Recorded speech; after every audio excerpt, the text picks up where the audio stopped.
Hello then. Um, Back on the table. This is Ash taking over from James and his Segmentum Nix campaigns back at Acaedius. New campaign, unfortunately. We had too many issues and too much time passed on the other one. With attendance, we have our usual wonderful group of suspects here. Feel free to top to bottom introduce yourselves there, gentlemen. Hello, I'm Abrazar. I am playing Adjunct 2A9 Bastion, a Warforged fighter in this campaign. Should be fun. Hello, I'm Jams, aka Ed, aka several other names that cannot be spoken on a sponsored stream. Not sponsored, unfortunately. Happy for that to change. Exactly. And I am playing Colwyn, the stereotypical halfling thief. And Tenya. Hello. Hello. Also known as Nord, returning player. Good to be back. Previously known as a drunken Nordsman. This time returning as a female human artificer, which is going to be interesting. The bane of the CDS's existence, and inventor of firearms.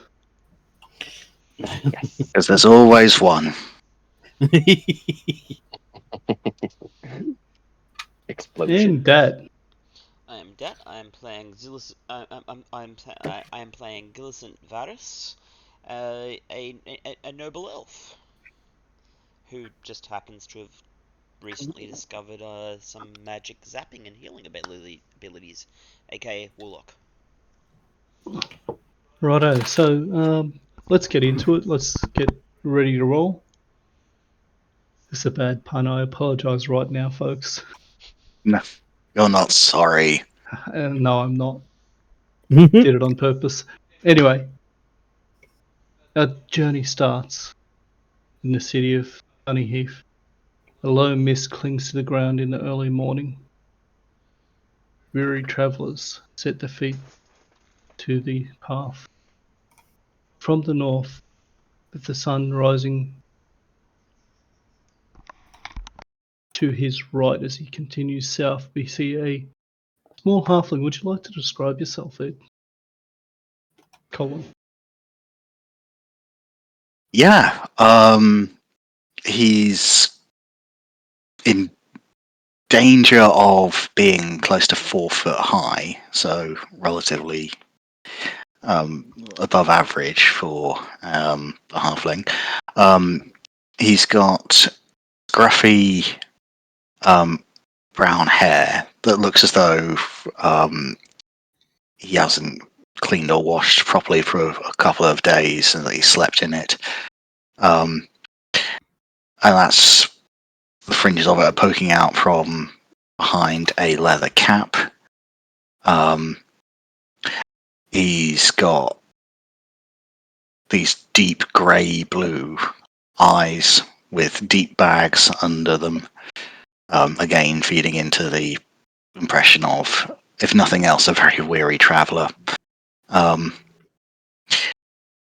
But despite that, he's walking along in fairly good spirits, whistling with a large stick, a cloak hiding his pack, and various prodding implements that can be reached for at a moment's notice.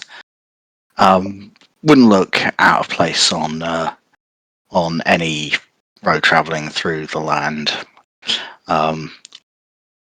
Although it's a little strange that he's travelling on his own. Normally you might expect a few people with him, but he doesn't seem bothered by that.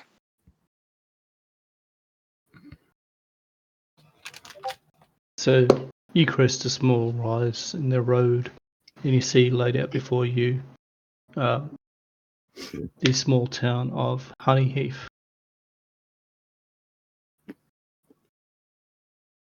Behind you to the north is the river which you have only just recently crossed to Well, seek a place to put your feet up for a bit and to sort out where you're going to next.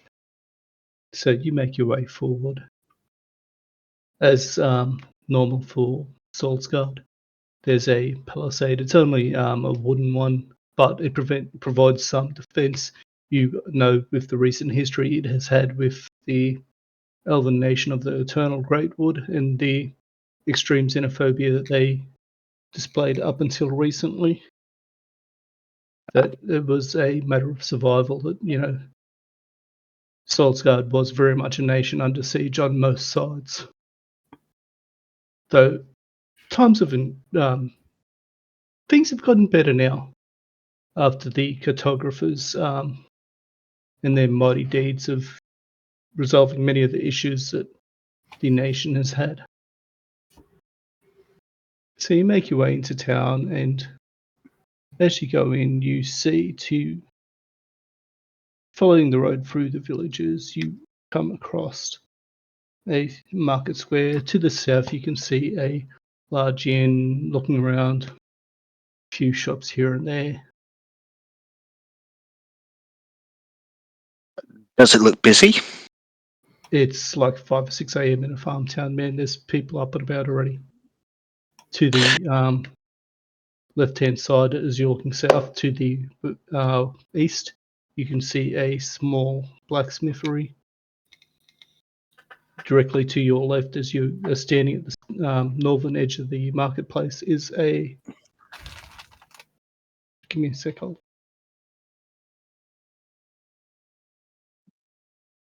I don't have that map there. Oh, I was about to ask, is there a map? Mm-hmm. Give me 2 seconds. I thought I had it shifted across to the campaign, but I haven't done that one, so I'll share it directly from Dungeon Alchemist. Just let me load it up.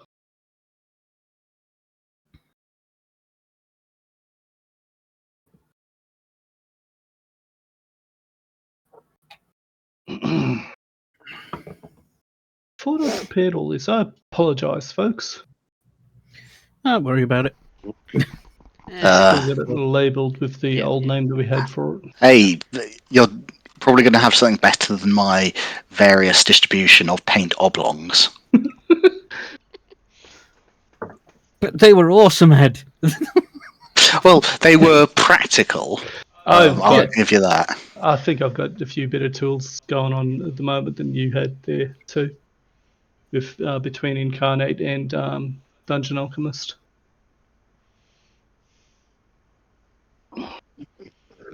So let me just share my screen at the moment, and I will try to get this sorted so I can do the maps on. It looks freaking So- awesome. Very cool. So if you see the little path here, he's coming through the north here, along this road up the north here, down through here, down the alleyway into this central marketplace. To the east here, you can see a church and I think that's a butcher there. You can see the watch house to your right in the west.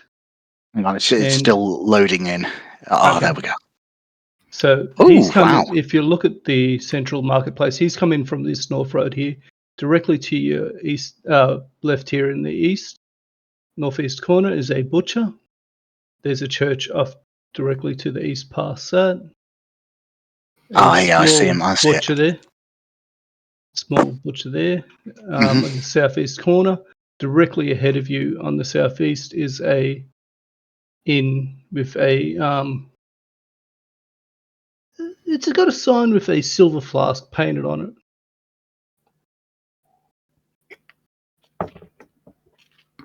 it. So now I've got to work out what it's called, because that could mean many things. And as you get closer, you can see written under it, there's a small board that says the Fresh Flask.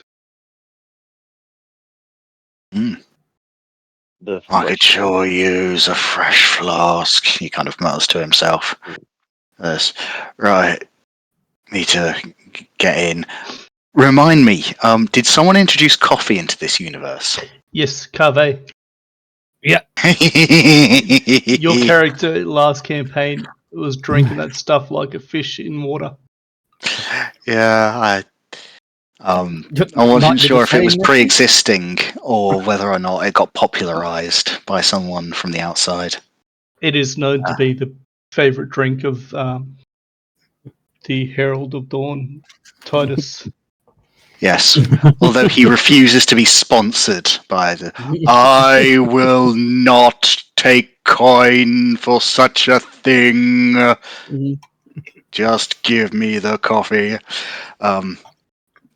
Yeah, so he's going to waddle his way in, take a look around, see what degenerates and ne'er-do-wells are in the tavern at this time of the morning. So at the off to the table, the long table at the left, you'll see a silver-haired half-elven man. Platinum blonde, and he's got his feet up on the table. And as you come in, he sings out to the bartender, inquiring where his meal is, his breakfast. As he's waiting, he's carefully tuning a harp. He's richly dressed, fine silks, and he seems very self-assured. His attention is purely on the barman and the counter. He hasn't noticed me enter. No, he hasn't. Directly Well, opposite him is a elven man, head down, looking like he's awake far too early. yeah, so that whole thing of just concentrated saying, if I stay awake for long enough, it'll be less hard. It's like he's not used to being up at the crack of dawn. What is most surprising is directly ahead of you, towering over the bar, is a hulking 7.5 foot more tall minotaur, just polishing the bar and ignoring the man yelling at him about food. Yeah, so what I'm going to do is, obviously I'm going to pick the pompous twat's pocket. Okay. How do you want to do this? The last encounter we had with minotaurs. So you're being stealthy? Are you trying to distract him? Sleight of hand? It's going to be sleight of hand. Okay. He's going to be assuming that he can, as he kind of approaches, that he can see, okay, he's wearing his coin purse on one side or the other, and make the deduction from there. Can he see, as he approaches, where he... Okay. Roll a perception check for me to locate it first. Perception or investigation, your choice. Definitely perception. 5. Righto. I did not see your thing there. Let me go back I out saw to it. the campaign. My passive perception is 12. Yep. Give me 2 seconds. There we go. I've got the log now. Righto. Let's see how you get. Because if he can't, okay, I'll say this: if he can't see where the guy's, he is not wearing a coin purse, to what you can tell. There's no coin pouch, anything that you can see. right. If that's the thing, is he's thinking, okay, I'm going to need to case this guy, because if he's rich enough to demand food at the bar without paying, that means he's got it on account. This is just his internal thinking and kind of deductions and stuff. As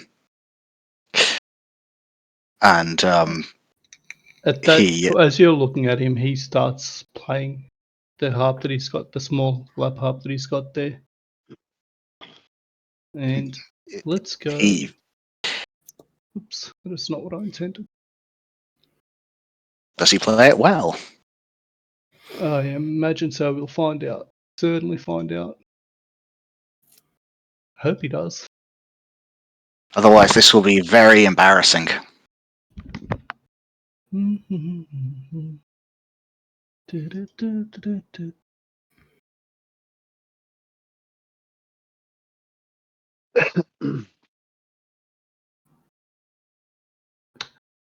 You stop dead in your tracks. It is like pure crystalline notes given form in pure harmony.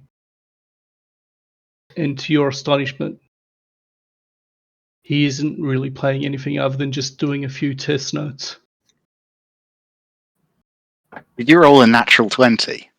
Close to, but he's a level 20 bard. I'm going to need to do some serious rethinking on this. Kind of half encapsulate this. He nearly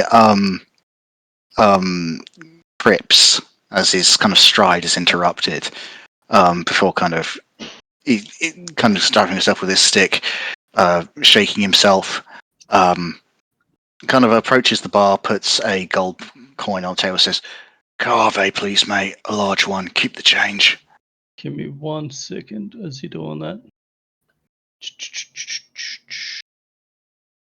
As you trip, you draw the bard's attention, and he's now watching you as you go up to the counter.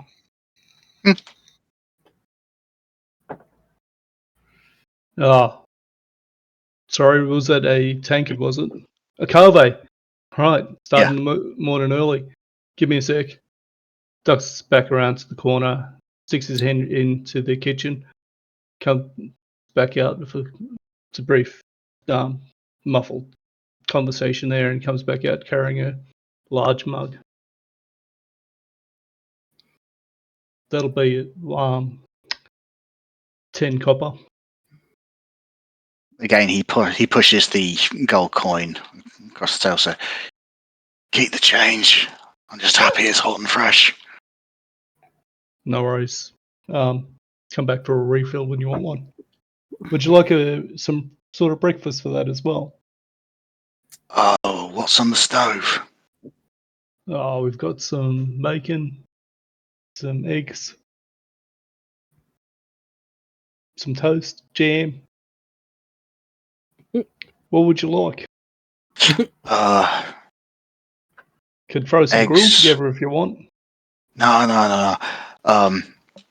Eggs on bread. Be grand. No worries. Nice and simple. As he goes back to the kitchen, the bard calls out again. While you're there, ask him how my breakfast's going, eh?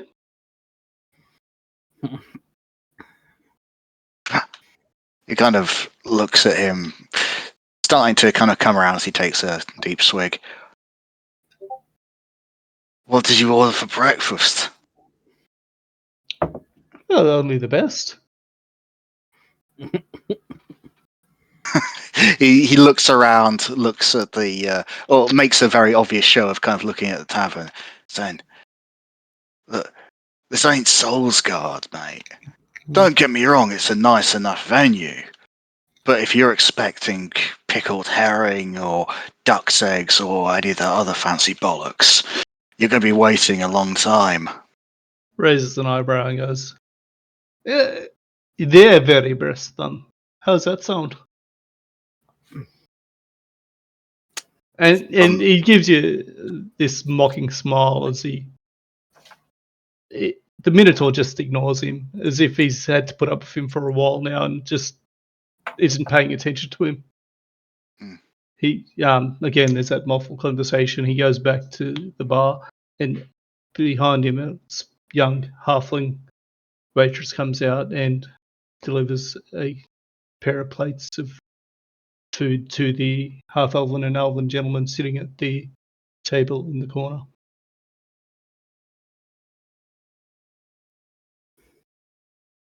Proper food. As the half-elven woman comes up to you there, Varys, to place the coffee, the meal in front of you, she looks at you wide-eyed. Are you sure you don't want a carve there, love? You're looking a bit rough from last night. I'm still not used to these beds. Oh, that's fair. That and you shouldn't have tried to keep up with the bard here. Well, I got. Well, unfortunately, I have to keep my eye on this one. Sorry, that is in character as well. As He's you're overhearing this. watching this take place there, Colin, would you like to describe yourself there, Varys? He is a tall elven gentleman. He's and he's wearing like he's wearing gaudy elven. He's wearing like a gaudy elven chain shirt, although he's got like drifting white drapes over it, and like a white hood on the back, which is down at the moment. Yeah. So yeah, he's looking fancy as fuck. Pretty Yeah, much. gaudy as, yeah. Joy. Do you want to But make a yeah. persuasion check? Alright, as far as this goes, I'm just going to quickly point out some math here. When you gave him 1 gold piece for something worth 10 copper, 900% tip. That's like a silver piece. I just wanted to do it in copper. Sorry, go. That's fine, but with the meal or whatever, it's going to be a bit more anyway. Yeah, and more than that, you're buying goodwill. Yeah. There's one thing that you don't want to be thrown out of. It's possibly the only tavern for several miles. Yeah. The truth. Not always necessarily that big, but circumstances, etc., etc. We don't need to get too much into the minutiae. But yeah, Colin kind of sees this hears this, laughs loudly in a wry cackle, and very gently kind of gestures to the bar wench for a refill on the cave. She comes over, grabs your mug and goes and refills and brings it back. Gives you a smile before she returns to the kitchen.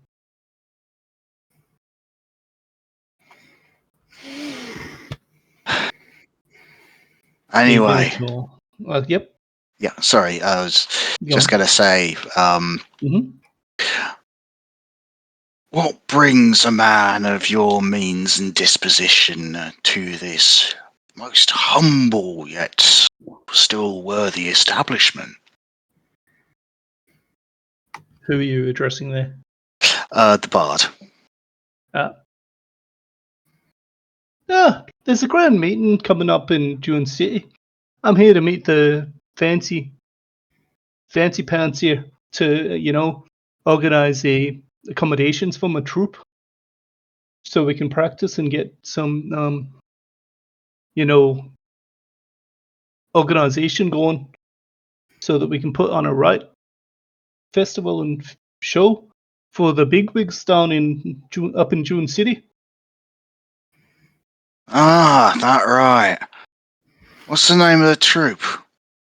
No name. We're just, members of the Bards and Dancers Guild that have been hired and assigned this task. I'll be leading and organising them. My name is Safer Silvertongue, and he looks at you expectingly as if he expects you to have heard of his name. Hang on, I'm writing this down. Sylfer.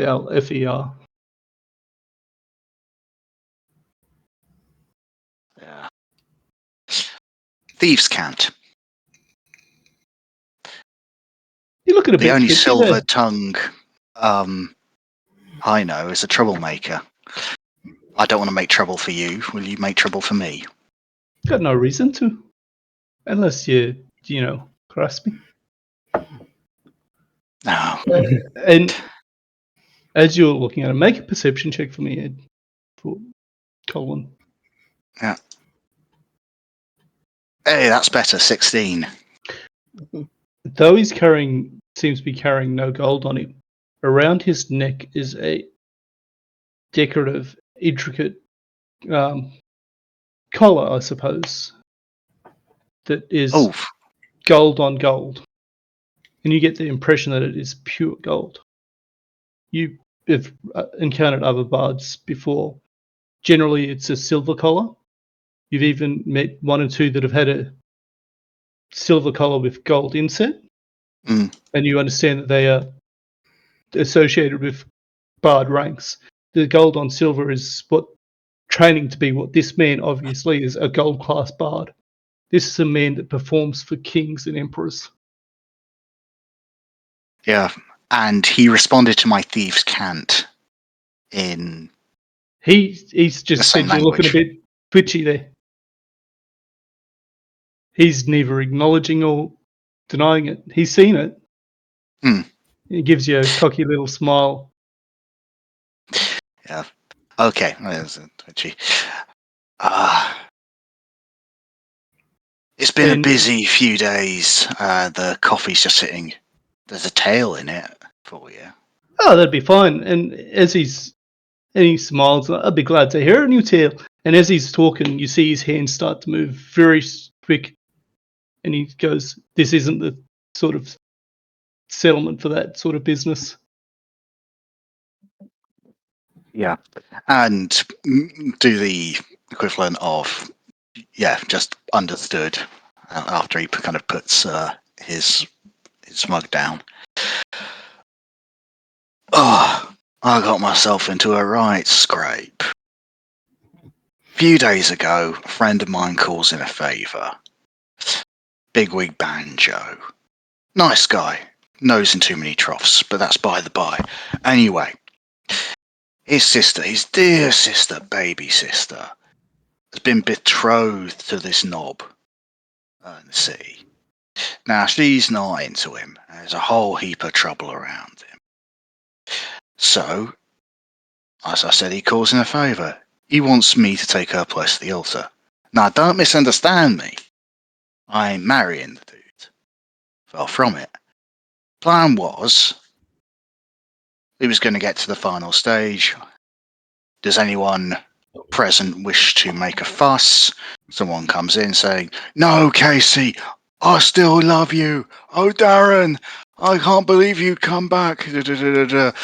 Cause a commotion. The two run off together, draw them away, and of course, some pilfering fiend makes off with the dowry, wedding gifts, and they are never seen again. So where was the lass in all of this? She was sleeping off a hangover. Of course, And, it being the night before the wedding, they made sure well, to tip the scales in her favour so she weren't involved. I don't know how much she knew about the scheme. Less is more, if you know what I'm saying. It's plausible easier to... deniability. That's the word. Anyway, so time comes in there. I'm there in the dress, two half of a melon stuck down my front. I just can't believe he didn't see through it. But I'll give Banjo his due. He knows a disguise. I'm telling you, you can make you look like a king with a ball of cotton wool if you tried hard enough. Anyway, so it's there saying, "Has anyone wish to object?" The fucker's only late, isn't he? Got caught up trying to make his way in because he fancied pilfering something off of one of the guards because he was feeling frisky. So, time comes, you may now kiss the right. Lifts the veil up, sees this mug. Goes, "You're not Casey." Said, "Yeah, and you're not a catch either." I kick him in the bollocks, make a run for the door, grabbing things on the way. Him and his mates go streaming after me down the road. I come to the bridge. Now there's been a delivery of wine that's making its way over there. So I tipple over one of the barrels, right, jump on it, and I start floating downriver, thinking, right, bit of a bust. Please tell me But- that barrel rolled at least once on you.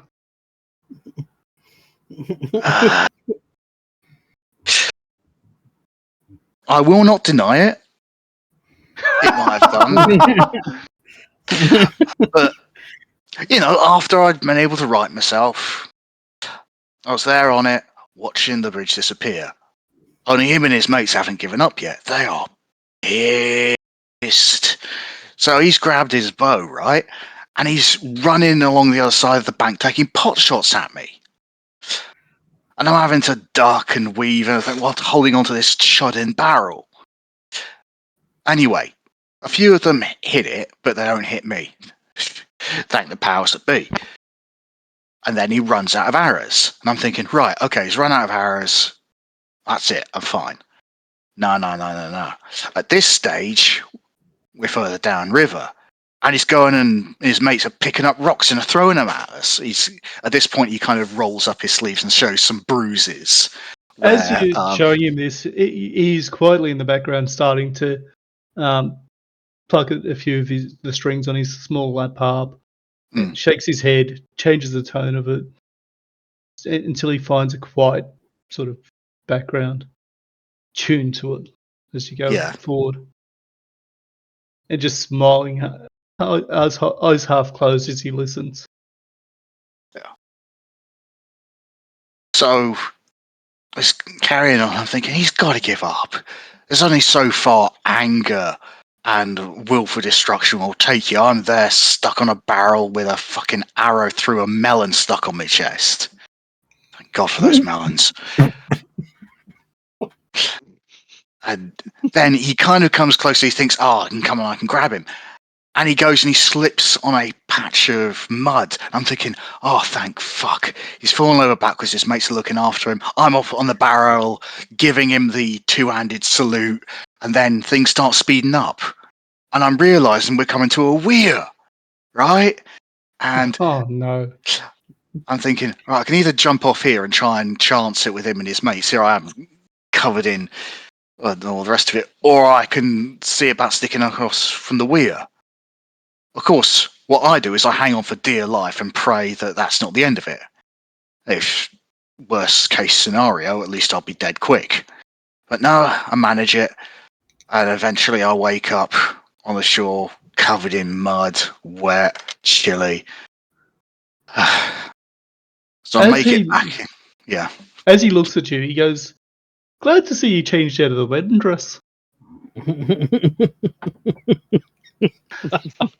Well, there wasn't much left by the time we were done.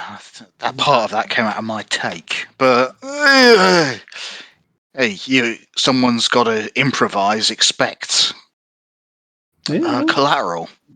No, fair enough. I'm hoping you get a bit of danger pay out of that. Not as much as I'd like, but that's the matter of the beast. Got to make myself scarce for a while. So I'm just here with what I've got and seeing what opportunity takes me forward. Mind if I ask the name of the gentleman that you were meant to be getting married to? Or Casey was meant to be getting married to? Baron Carnor. Oh no, he's a nobleman. That's going to follow you for life. Baron? Sir, what was the name there? Cedric Carnor. Cedric Carnor. I've met the man at court. He's a bit of a git. You don't mind if I make a ballad of this, do you? And mock him from I'll take my cut as and where I can. Yeah, he kind of smiles and nods and gives, And as he's at the nod, he starts to that tune that he's been playing in the background picks up, and he bursts into song with a absolutely stellar performance, telling your tale that you've just told him with several verses, a rollicking good chorus. And he doesn't mention your name because he hasn't asked it, but the name of Baron Carnor presents itself quite prominently in several of those verses. I'm just thinking, what was the name of the town that I would have been in? You would have been in Solsguard City. Yeah. I'm just trying to think of a... Or we could put you somewhere else if you want. No, Solsguard works. That's got a river running through it, hasn't it? Not as such, man. I don't think so. I probably would do. It is kind of mountainous. Rivers, you're probably looking at Summerford. I was going to say the scoundrel of Summerford. Yeah, that works, man. Yep. Take it from there. Nice. Yeah, no, Summerford would have a river there. Mm. Yeah. And he's kind of there bopping along, and he's really kind of cheered up. The caffeine is hitting, and yeah, good shit. Cypher looks at you and goes, "How would you like that to be on the lips of everybody in Solsguard in the next month?" I'd can say perform that would that be at Jewel courting City. controversy, but Take it where you can get it. You're screwed either way, man. might He's as never well. going to If rest. nothing else, there'll be a good tune out of it.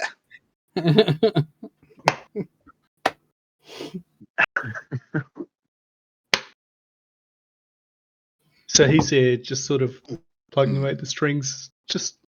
You can tell it's the same tune that he's done, and he's just fine tuning now. Hmm. He's forgotten about the meal entirely, and he's just got this smile on his face, and he's just. Mm.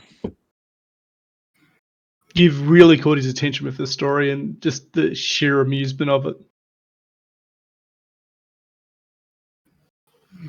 I'm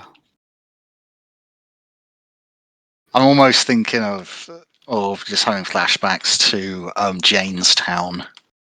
Yeah, same. Yes. Then we call me. The hero of Jamestown, the man they call Jane. The scoundrel of Summerford, the man they call Colwyn. Yeah. The conniver in Colwyn. Oh dear. And he looked good in a dress. But his act did not impress. Sorry, I'm going to stop. Otherwise, I'm going to keep going on this. So yeah, how that'll be have you? What's your impression of this story you've just heard there, Varys? I'm laughing out loud in all honesty. good. Well, as this conversation's going on, the door opens and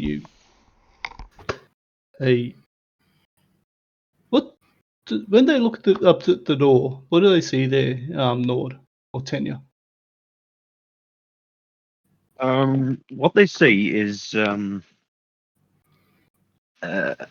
female human, kind of stumbling in door, in her arms, carrying like a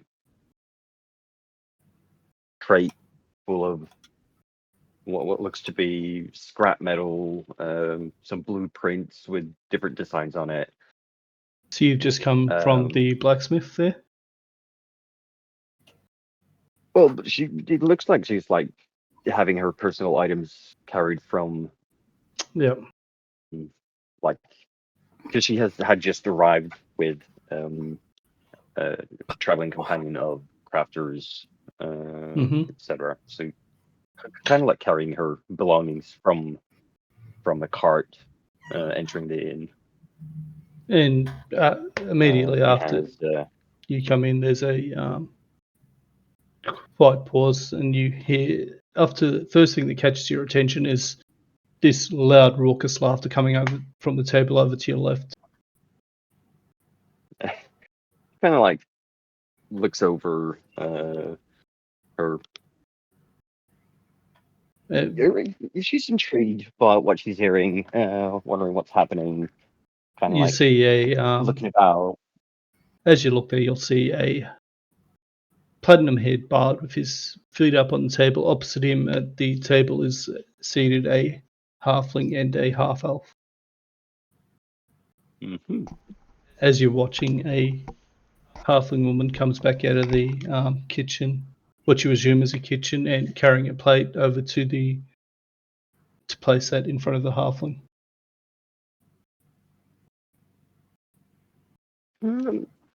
Yes. She finds like a table, probably not very. But we're probably looking for a table which is free and doesn't have anyone sitting there. Kind of like sets her crate down, blueprints, scrap metal like pouring out of it everywhere, picking things up, and kind of like sits down, trying to listening on what's happening on the table. Just out of curiosity, wondering what the laughter was about. She doesn't seem to like want to initiate any conversation with random people she just saw in a tavern just yet. So where it's- are you going? What are you doing? Where are you sitting down? Table furthest from them, near them. Probably like she's intrigued by the laughter, but careful with not wanting to initiate any conversation yet. So she's just like sitting down in like one table over or Yep. something like that Okay. nearby. Just So you go to the table and you start to put the crate down on the table, and the loud booming voice goes, "Oi! You're not putting that on the table." You look up. Oh, I'm so sorry. There is, and as a citizen of Earls Bay, you are stunned into silence for a second as you see a towering minotaur there. Make a perception check for me. Yeah. Because you'll, as someone from Earls Bay, you'll understand this if you see it.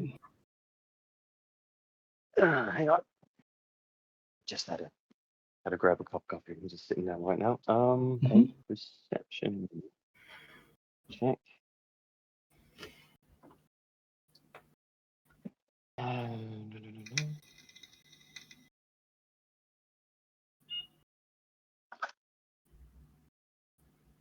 Oh, that's an 8.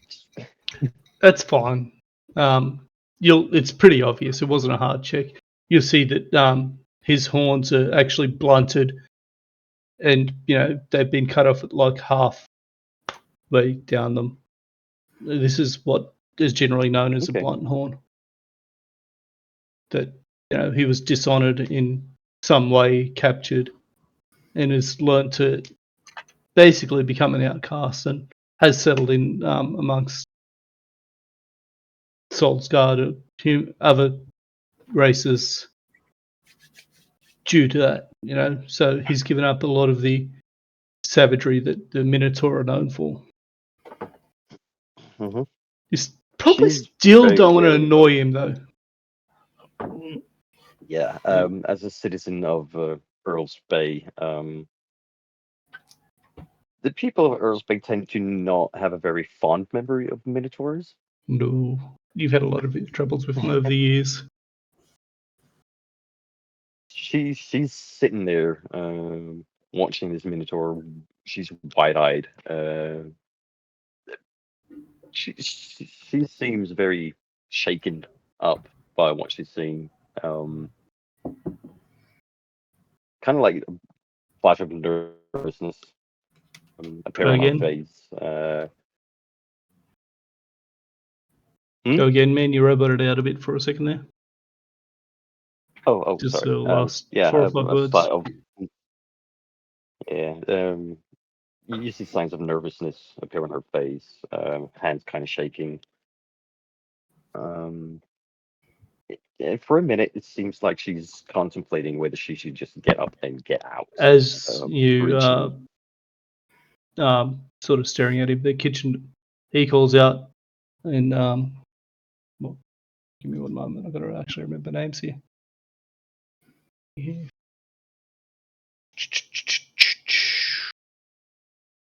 Fuck, I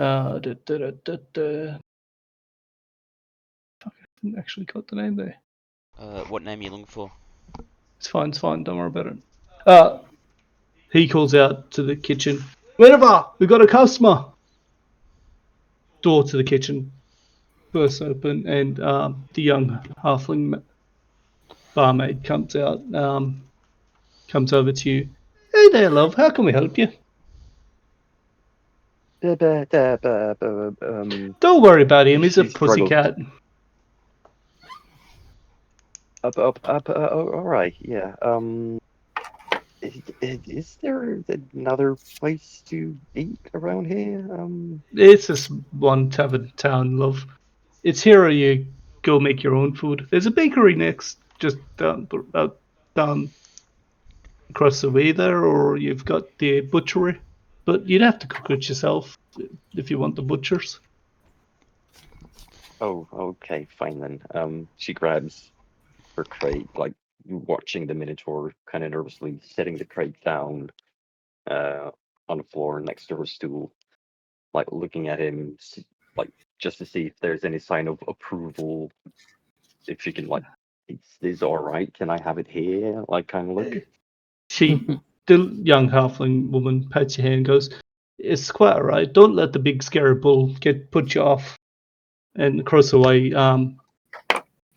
the Minotaur snorts and goes back to basically wiping down his bar. Don't worry about Duncan. She He's visibly, harmless. like, kind of breathes. Yeah, she visibly breathes out, kind of like in relief, and like, like she had a close encounter with death for a minute. I'm taking it you're from over But the yeah. either Summerford or Earl's Bay way, where you've had a few issues with the Huffy ones. Yeah, I'm from Earl's Bay. Yeah, Yeah. you're right. Not a lot of fond memories, if you can understand that. I do. Um, I've heard tell. hmm yeah, I was wondering maybe if I could have like a place to stay for a little while. If you have a room available, maybe some food, maybe kind of like a Well, breakfast. yeah, should do. I'll have a bit of a look-see and see what we can find for you. Yeah, I sounds know good. that I know two of the rooms are taken with the beds, the full of himself bard, and she says it in a louder voice designed to be overheard by him and our noble guest there from the Great Woods. But I think we still Okay. got a room or two to spare. They're the only two that we're taking. Okay, yeah, that sounds good.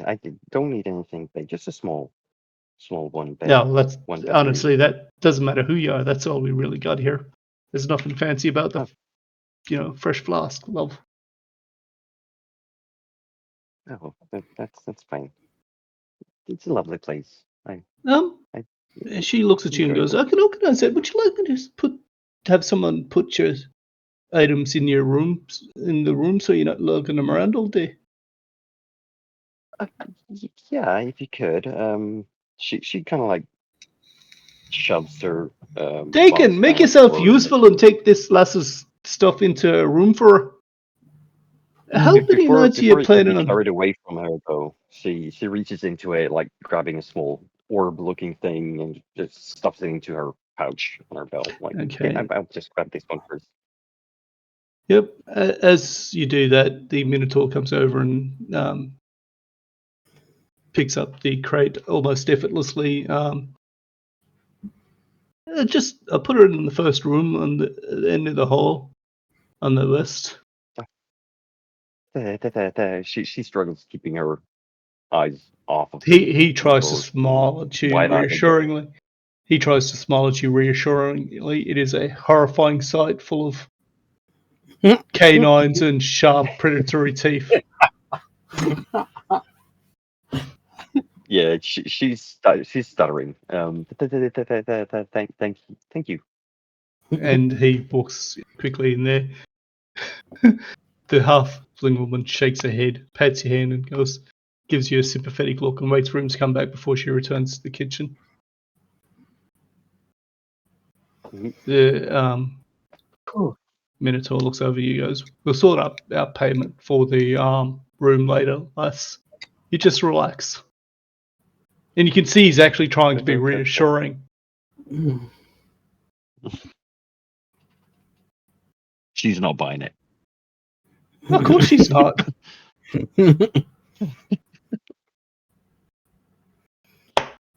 She's she nods at him very, very, very cautiously, and then looks back to the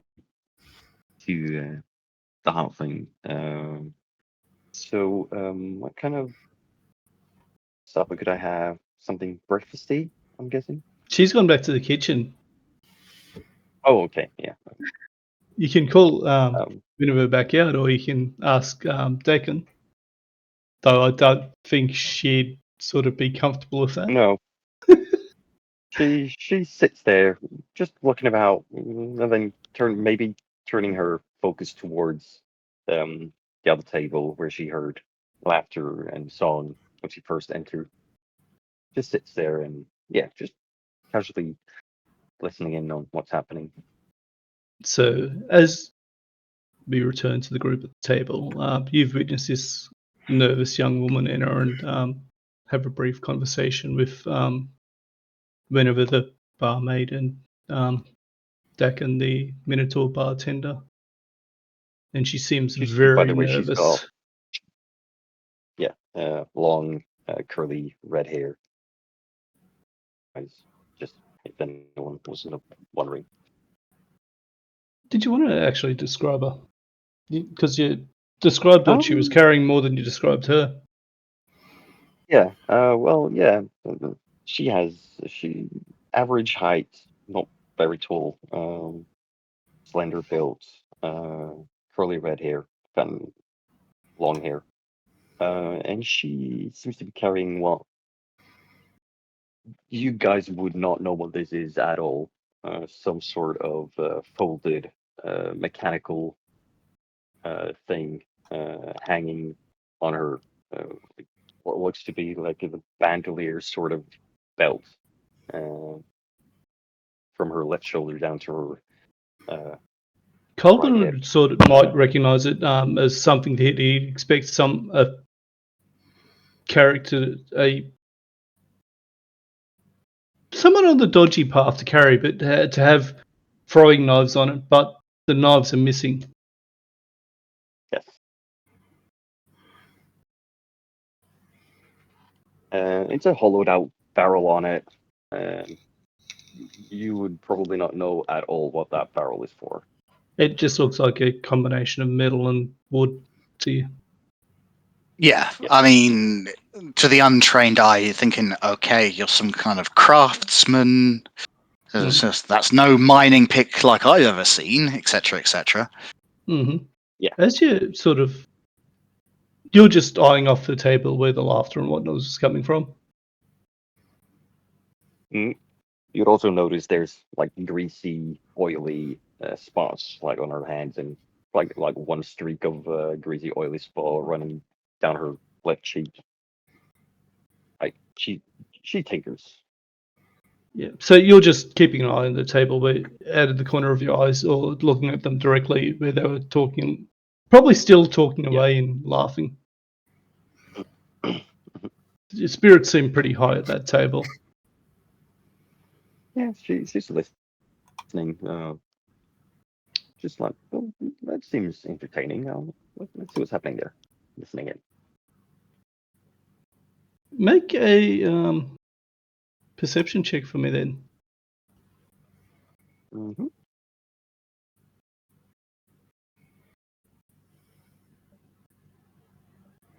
Ooh, that will be a 21. And you hear this as you're listening. You hear a lot of conversation. So you didn't let him get to first base even. Come on, you've seen him. It'd be like snogging a potato. Yeah, no, fair. I wouldn't touch it with a 20-foot pool.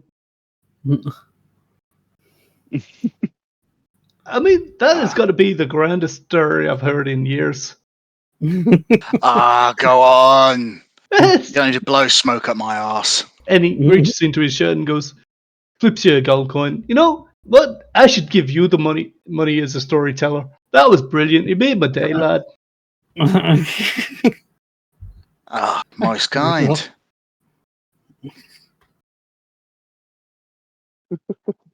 He takes it and sticks it in the pouch. He looks across the way and goes, Lass, join us. I got questions to ask you about that stick on your back. It's curious. Oh, this? She stands up wearily, looking around. Like, was he actually talking to me? Scuttles over kind of carefully. You have no idea what their names are. They haven't introduced themselves. He holds out his hand and goes, "My name's Silver.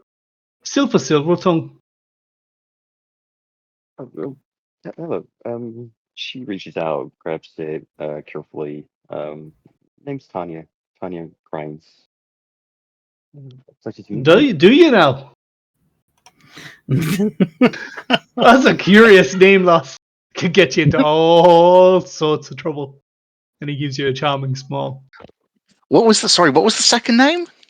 Grinds. Oh Christ.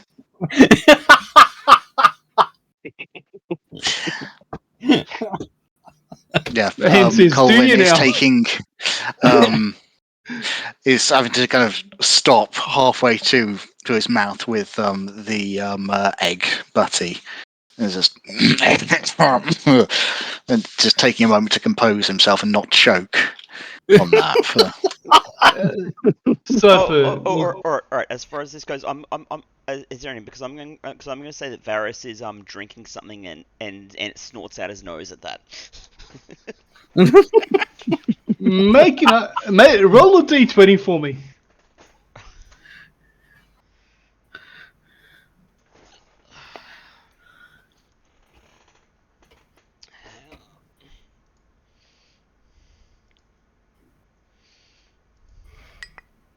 Who's rolling? Varys. 17. It goes all over Silver, and he gives you the dirtiest look. All right. As far as that goes, I say sorry, dude, and I move my hands, and whatever mess disappears.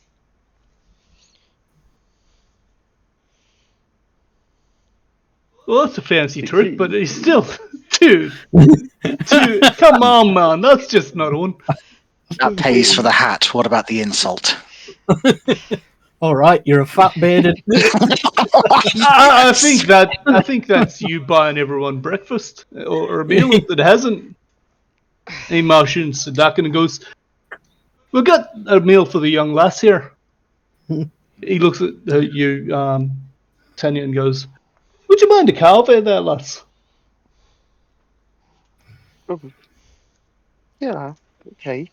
She sits down and like mutters to herself, like, "This keeps happening to me. I should my first name." You need to speak up, lass. Unless you're talking to yourself, which is a bad sign. Oh, no,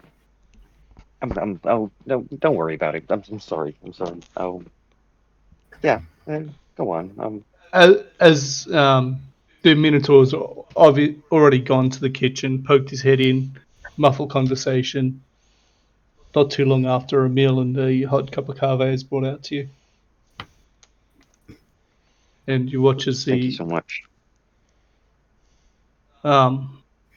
halfling woman looks at Silver, hand held out. He points at Varys and goes, "He's paying."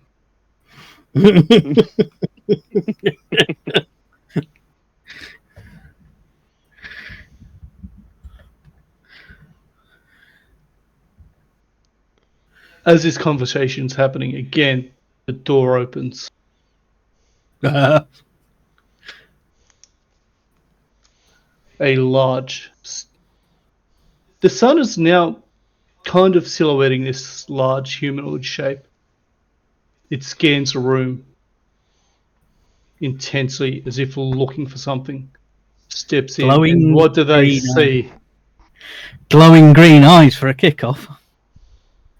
And then you see, I have walking in with purpose, a Warforged, a 6'4", 294-pound Warforged walk in the door. Hammer and shield. Who walks in and goes, "Shepherd? Where are you?" The bull. Correct. This you recognize instantly. Actually, roll a history check for me to see what you recall, due to you Yep. being you there, Bastian. Oh, what? Sorry. Just roll a history check or straight intelligence will do, either or. 8. You vaguely recognize the creature at the bar. You can't remember it. You sense that it's important, but you cannot quite put your finger on it. Why or who or what this creature signifies. It is. It towers over even you by about a foot. Brawny, bulky. You see behind it on the wall a massive battle axe, almost as large as you are. Mm-hmm. It looks at you in a gruff voice and goes, "This ain't a farm, lad. There's no shepherds here." I walk up to the bar. Shepard was my commander. He was my captain. Sorry, he was my arbiter. I felt his presence. And I'm trying to find him. You haven't seen another one like me, but with a blue head. I don't even know what you are to know if I've seen one of you or not. I'm a warforged. Would Tanya have seen him at this point? You can't miss me. You are all stopping and staring at him.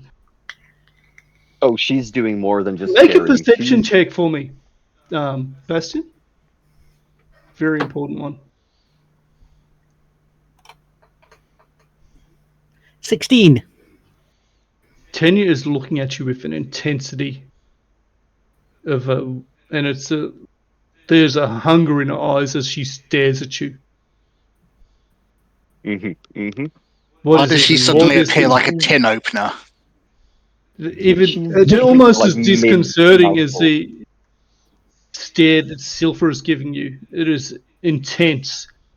There is curiosity, but there is an intensity of it, like he's trying to peel back the layers of your skin to know who and what you are. I turn to them and literally stomp over because he doesn't know any other way of walking. And stops like he's coming to attention and just goes, "Yes?" Then she just stands up, walking circles around this construct in front of her, like knocking, ding, ding, ding, ding, and prodding, Real life poking. mecha. She is very, very intrigued. Like she's taking out like notes, notepads, a pencil, and like what's this? Well, how does this work? Oh, she's like muttering to herself. Nothing she's saying makes any sense to anyone. I look down and just go, "Can you stop doing that, please?" She's not even. Don't you know it's rude to stare? She If she still doesn't has, like, stop, parts of he's food hanging. She's got like a bacon, whatever, some food hanging from her mouth at this point for getting to chew. It's just hanging there. She's prodding, poking, like she's done. There's no reaching out to her at this point. Ash, can I detect or perform some sort of check to detect where I've felt where the captain Roll a is? straight wisdom roll for me. Wisdom. This isn't going to end well. Not one. You are certain that you've tracked down where you sense Shepard.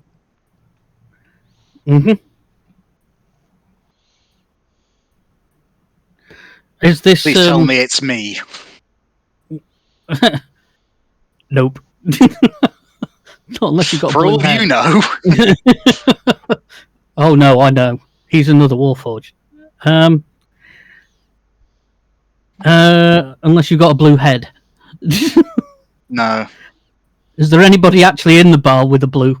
head or cowl or something like that? Not to my knowledge. Right. Is this halfling still circling me? It's a human, but yeah. I'm not. It's a human.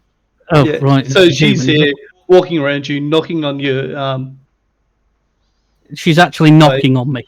poking, prodding, Yeah. getting in and messing around with your joints and whatever. I'm getting annoyed by this, and just go. Roll If an you attack don't for me. stop. Hmm? Oh, you did start to say you punch her, but yeah, go on. If you don't stop, I'm punching down. She looks up at this point and like, I'm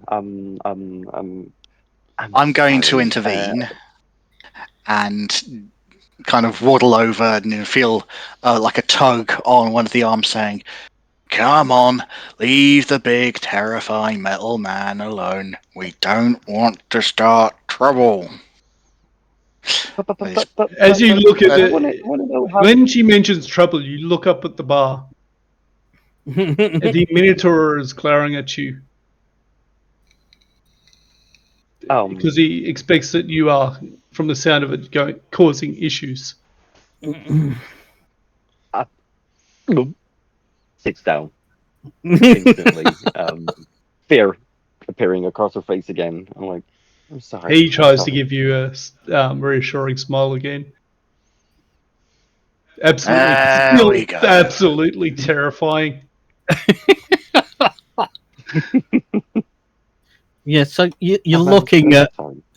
a warforged with a red. His head is coloured red on purpose, and has red trousers on and chainmail, which seems to be integrated into his body. He also has a large hammer, proper war hammer, and a shield strapped to his left arm. Just as a point, he looks as though he's ready for battle. And then turns and just goes, "So none of you have seen another warforged? Look like I me." think we'd have noticed. Tanya, roll a history check for me. Sorry, no, scholar check for me. I think it is. No scholar skill on this one. What was it? It's something like that. Give me 2 seconds. No, it's buddy. It's history. History. Make it a history check. History, I think. Yeah.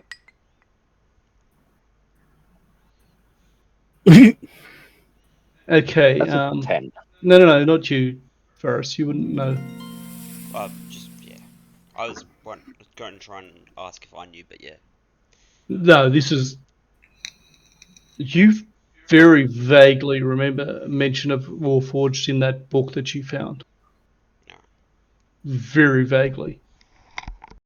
Outside of that, you have never heard of them, and that book is so old that it's almost falling apart. Yep. The book would be safely tucked.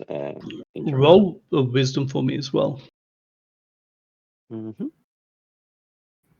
Just straight wisdom. Mm-hmm. Yeah. And add your proficiency.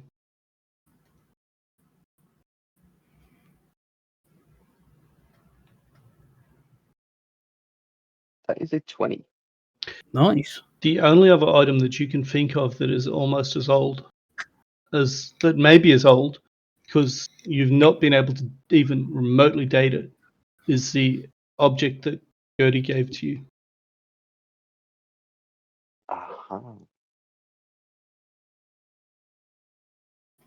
Yep, that makes sense. She's thinking very hard at this point. Like her hand is like subconsciously reaching towards her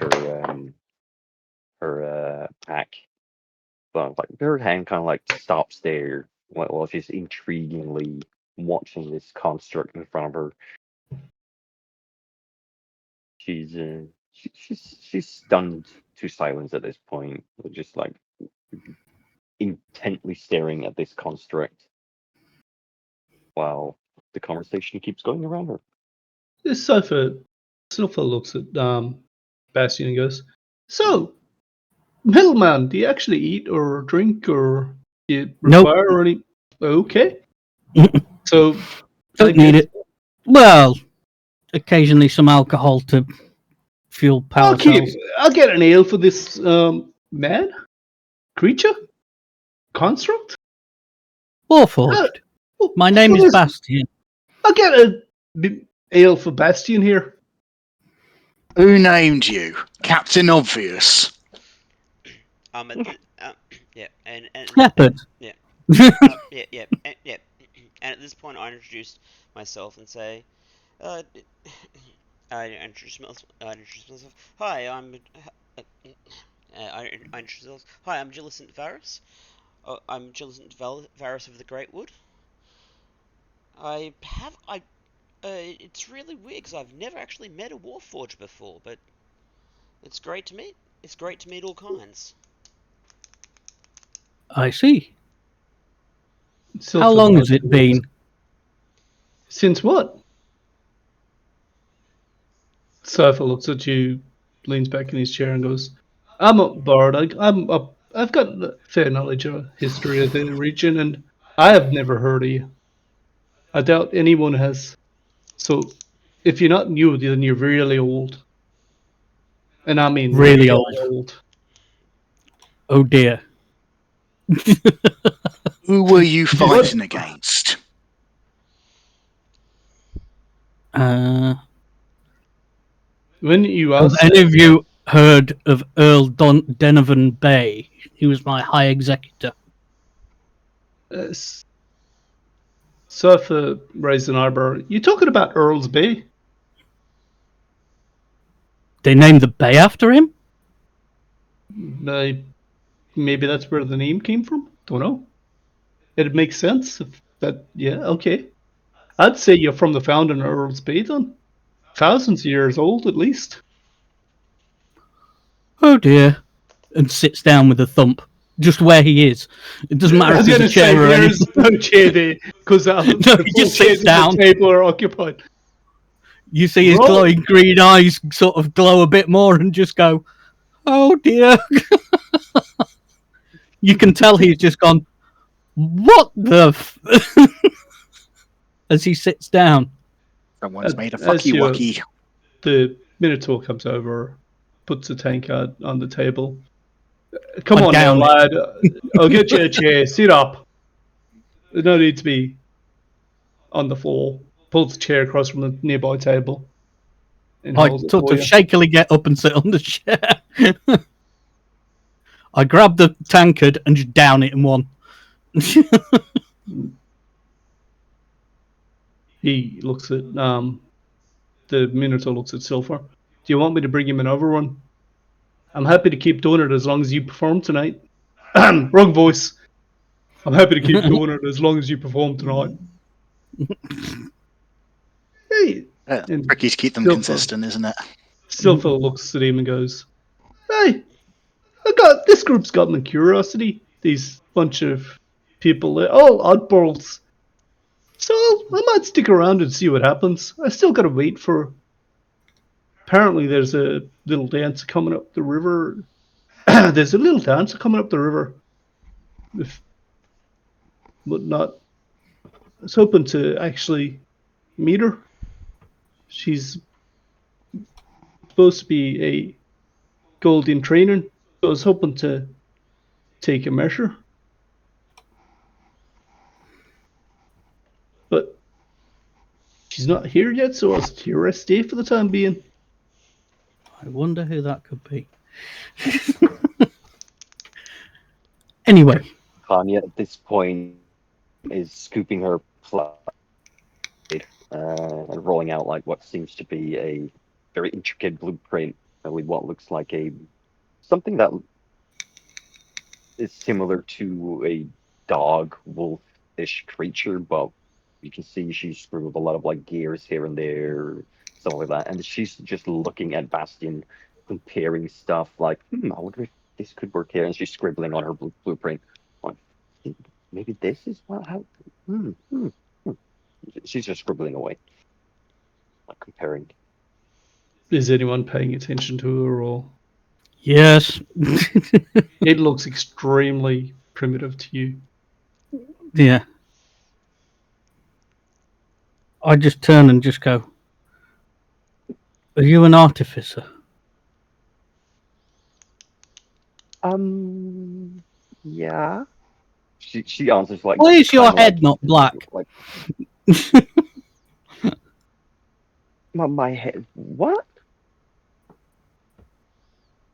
Oh, You can't just ask head? someone why their head isn't black. but artificers have all got black heads.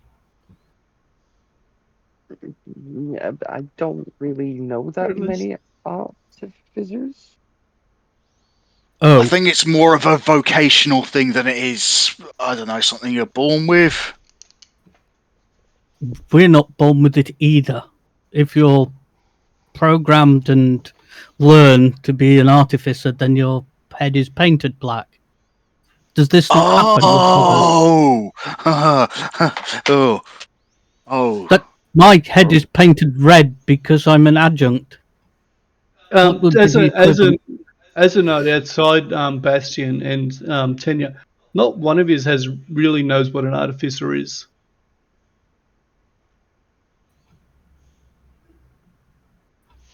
Yeah, Tanya wouldn't really know the term herself that well because she's just basing her skills and knowledge off of what she's been reading up on from this very old tome that She's has basically Ah. self-taught. And I just clear it up. And artificer, somebody who can repair mechanical things and construct. Combines magic and Oh. I was going to Yes, ask. they combine magic and gears and things to make things work. Mm. This is an artificer. We had them to help repair us when the damage was too bad. Well, then yes, I do know a thing or two. Are you in training?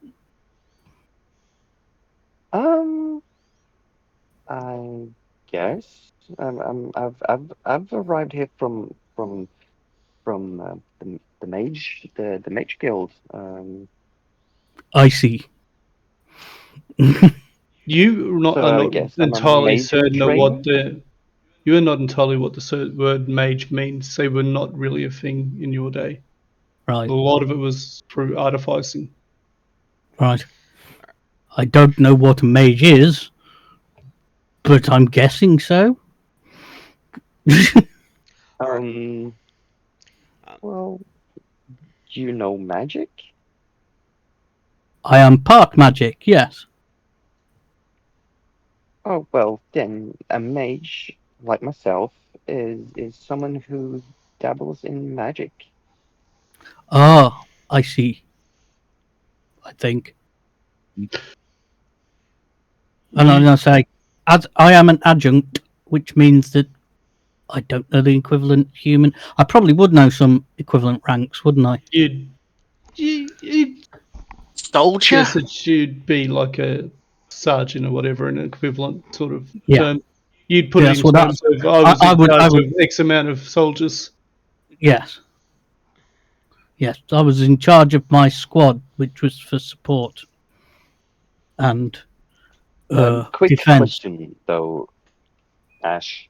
Mm. This book that I had found tucked away in the mage library, would it like hold any information outside of the art of artificing from these days at No, all? Like, no. okay, yeah, It wouldn't have anything except artificing in there. Yes. yeah.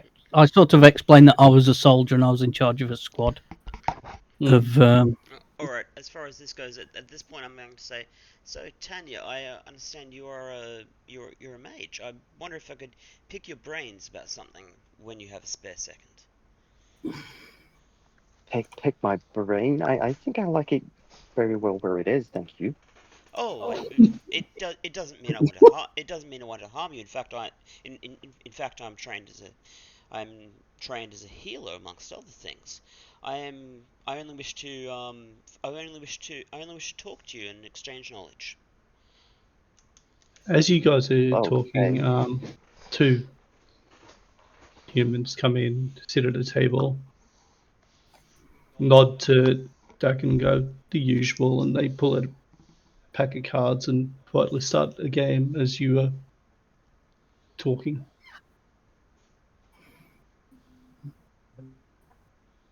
No, I'm not going to do it. I refuse to be tempted. What, play Magic the Gathering? No, dude, come Are in with you a pack Shepherd? of cards. No, he's a soldier, so they're always playing cards or something like that. True. I still can't believe that knowing his card own games, as we know them, were only invented like 600 years ago properly Mm. in the West. Alright, as far as this goes, it's kind of funny and not related to this game at all. Did you know that? Yeah. Take a breath. Yeah, it's kind of interesting because do you know what Nintendo did? Do you know what Nintendo started doing when they started as a company? They were originally a card game company. Okay. And they ran Right. brothels. Yeah, Anyway. like 150 years ago or something. Anyway, stay on mission. Stay on mission. Stay on Yes. target. Okay. Anyway, I sort of just go, right. No other Warforged. Oh dear, what's happened to the What's happened to the Arbiter?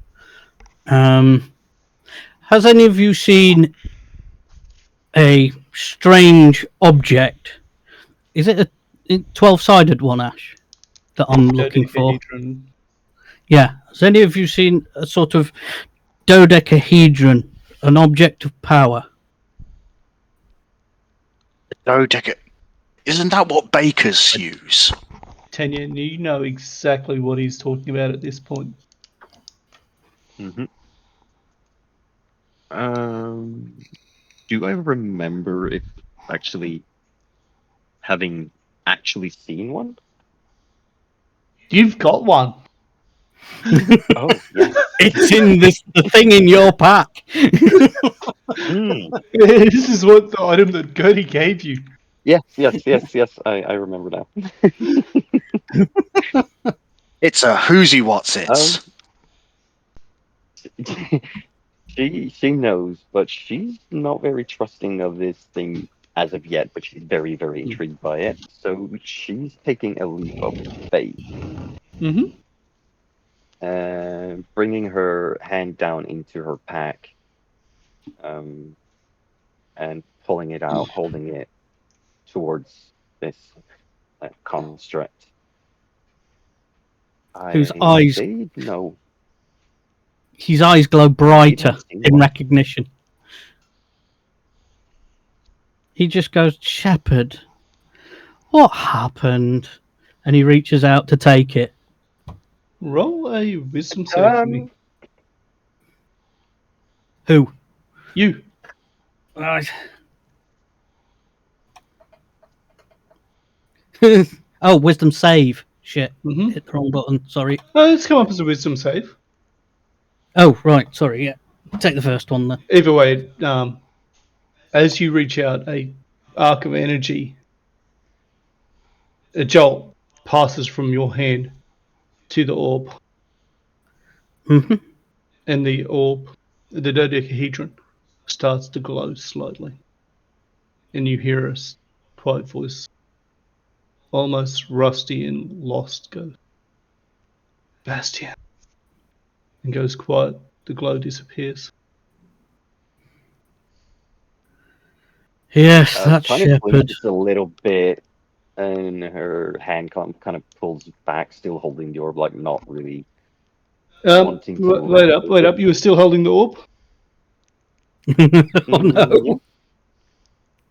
Oh no. Tony, you were still holding the orb. Take 1 point of electrical damage for me. Ooh. Oh dear.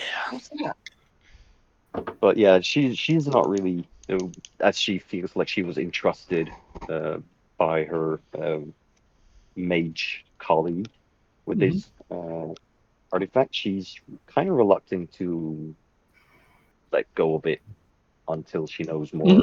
And yeah. I sort of sigh and look at Tanya and just go, that we all have one of those within us. And that particular one was inside my captain, or equivalent. We called them arbiters. His name was Shepherd. When the spark went off, I don't know if you heard it, but his voice said my name. I am more than happy to help you discover what happened to him and knowledge that he may have, which would be contained within that dodecahedron which powers us. That is a very powerful object. Please keep it as safe as possible. He was a good man. If I may, Us was weird. I'm very intrigued. I'm very intrigued by you as well, Bastian. If you don't mind, would you want to accompany me? As long as you don't take me to bits, I can help you understand our technology. As you are, in my eyes, an artificer in training, I am happy to help you get better at it. It would be to my benefit too, in case anything goes wrong. You can help me repair myself. Although I know that healing works on me too, because I'm only part mechanical. Here, Part of me is Silvertongue, I've organic. got a next ballad for you. I can put you together again. Roll a performance for me.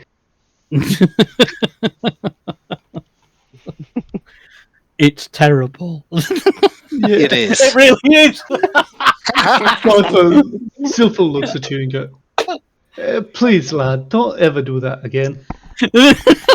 Leave it to the professionals. Fine. Did I, yeah, I'm just wondering, did I see the lightning zap, Tanya? You should have done. All right. I'm pretty sure you're all watching it. So Alright, sort of. yeah, as far as that goes, Tanya, I'm gonna inquire if she's okay.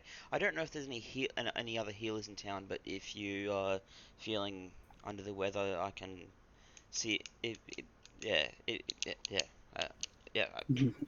You can sort her out. yeah.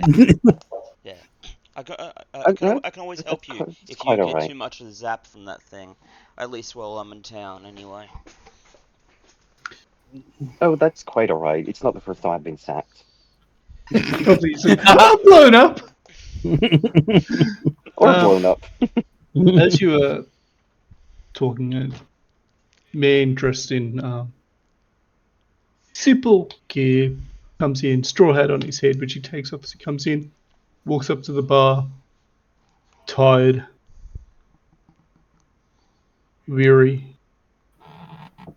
Deacon pours him a ale, puts it on the counter. You're still having problems there, obviously. Yeah.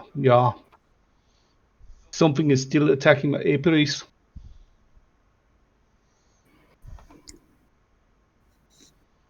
And they go into a quiet conversation. Bastian, did Bastian hear this? Roll a perception. Perception. It wasn't real quiet, so 13. you most certainly did. He perks up. He's a defender, and that's what he's programmed for.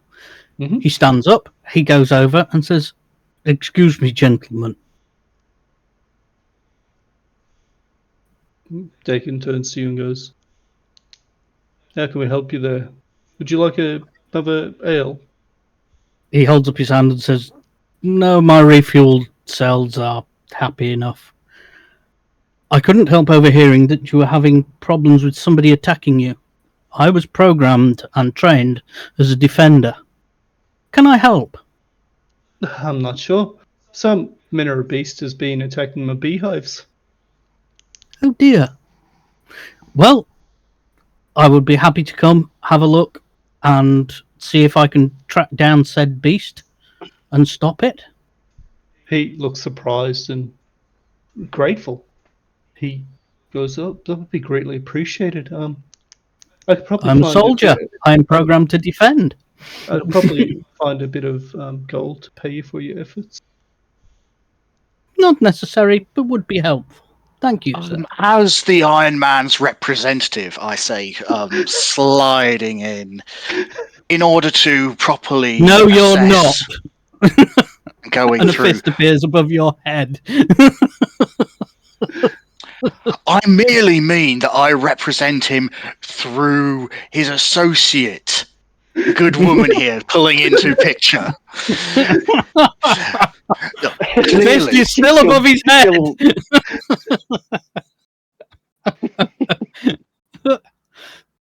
You know what? Roll a deception check for me.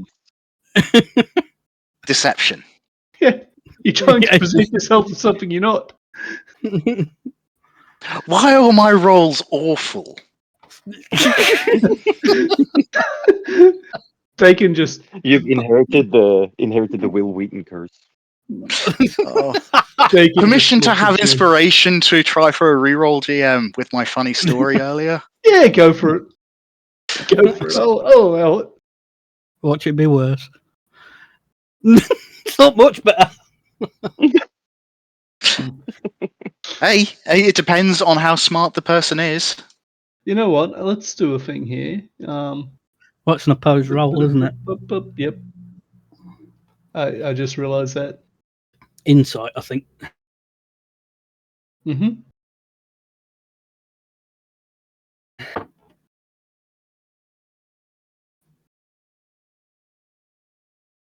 He's not buying it at all.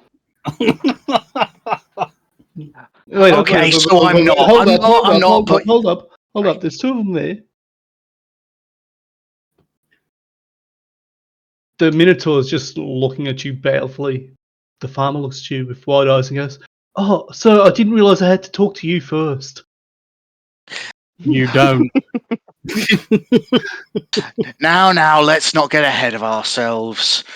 I'm not. Look,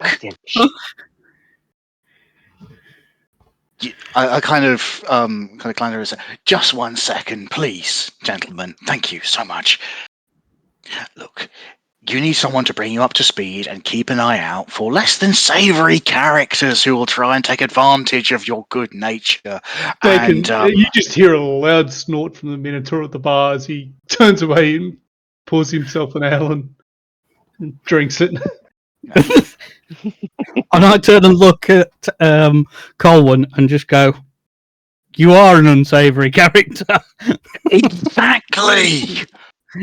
But there are more unsavoury characters than me. I mean, you saw me coming, right? Now that excludes a certain amount of trust and confidence. Now, I don't want to see anything bad happen to you. Believe me, I don't. And I'm sure you don't want that dear woman to take you apart when you sleep? Or equivalent. Don't sleep. Okay, you don't sleep. That's good. That works for you. But the point is, I still believe we can have a mutually beneficial relationship here. I'm gonna have to oppose him, aren't I? Okay. He's gonna need to try and persuade me. You guys want to do an opposed roll? Persuasion on your part there, Colwyn. Insight on yours. To see how persuaded you feel. Oh, come on! I am persuaded. You are persuaded. Okay. Holy shit! Don't worry about the roll. If that was written into like an anime or something, people would say, "There's no way he can believe it. He can't be that." He is. On the plus side, Bastian rolled a 1, so he is very convinced. You are persuaded. You carry on. You hear a loud thump as the Minotaur headbutts a wall.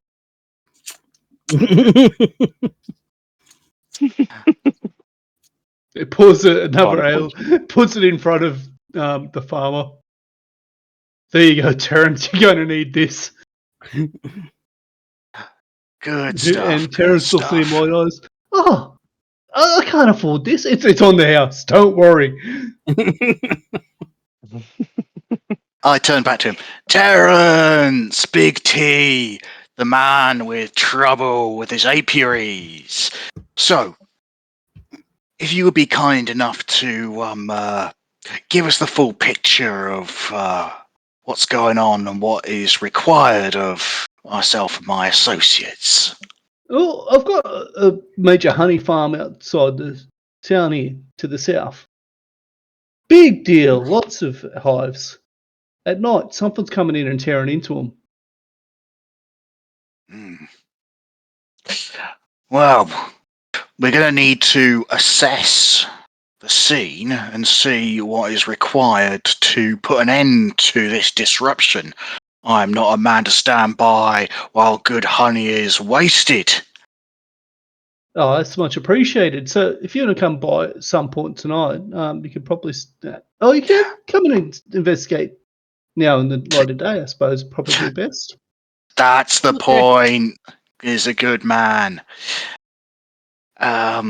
I'll be bringing myself and a few others. We'll be over in about an hour. We just need to finish up our business here. But don't you worry, we'll get to the bottom of this. Or my name's not Colin Mundus. He looks Which at it you and goes, isn't. "Is your name actually Colin Mundus?" No. Oh, well, then you won't get to the bottom of it. No, I He will. seems You see, it's thoroughly a turnaround. confused. Yeah. Look, don't worry about it. The point is, Terence, the point is, with a big metal bastard like this, how could we fail? Eh? Don't think about that too hard. Just think about I getting the suppose he's going to first be decent fine with the night's bee sleep. stings or whatever. Exactly. See, you've got a head on your shoulders, haven't you, Terence? He reaches up and sort of touches his head and goes, "Yeah, I do." Attaboy! He is just exhausted for one, and he's like, oh, confused. He's a simple man. No shit. And yeah, with all of the madness of the last minute or so, Colin's able to run rings around. I don't know what's going on, but it sounded good. He sold me something called a timeshare. I'm back into character. We'll come by in about an hour. Take care of yourself. Okay, Yeah. I'll meet you over at my farm.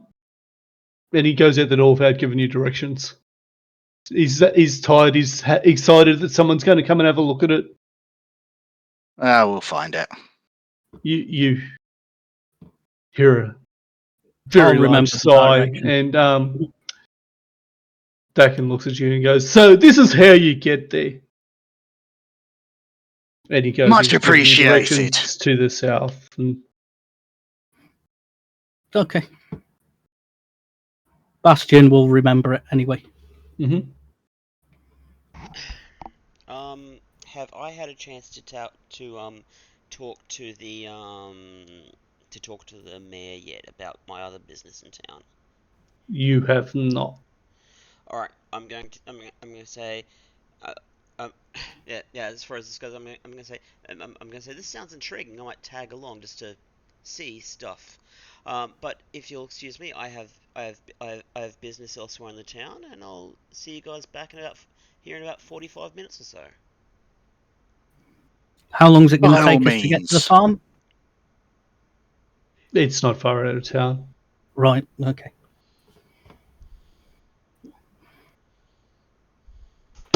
Varys, you stand up. You head out.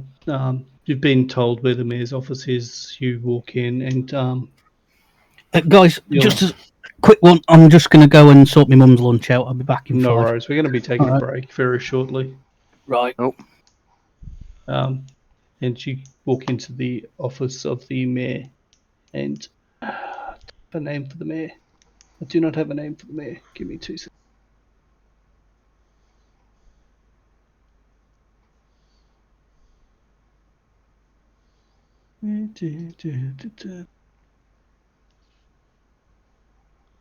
You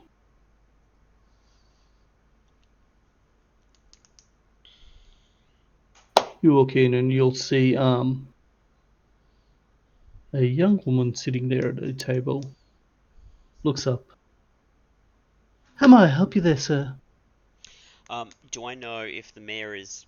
What information have I given on the mayor? Is this... You've been told that he's an older man. Alright, yeah. And so in that case I say, hi, I introduce myself. Hi. I introduce myself with my full title, say, basically, hi, sorry. Yeah. Oh, we've been expecting you, Lord Gillison. Please don't call me Lord, I'm not a Lord. If anything, yeah. Please don't call me a Lord, I'm not.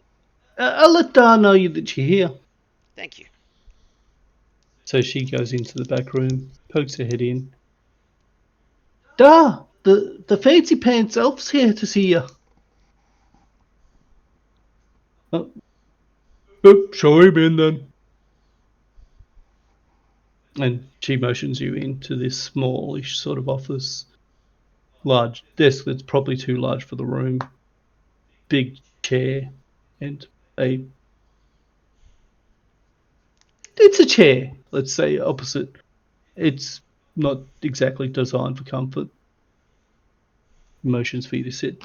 Sit down, Lord Jellison. How can we help you?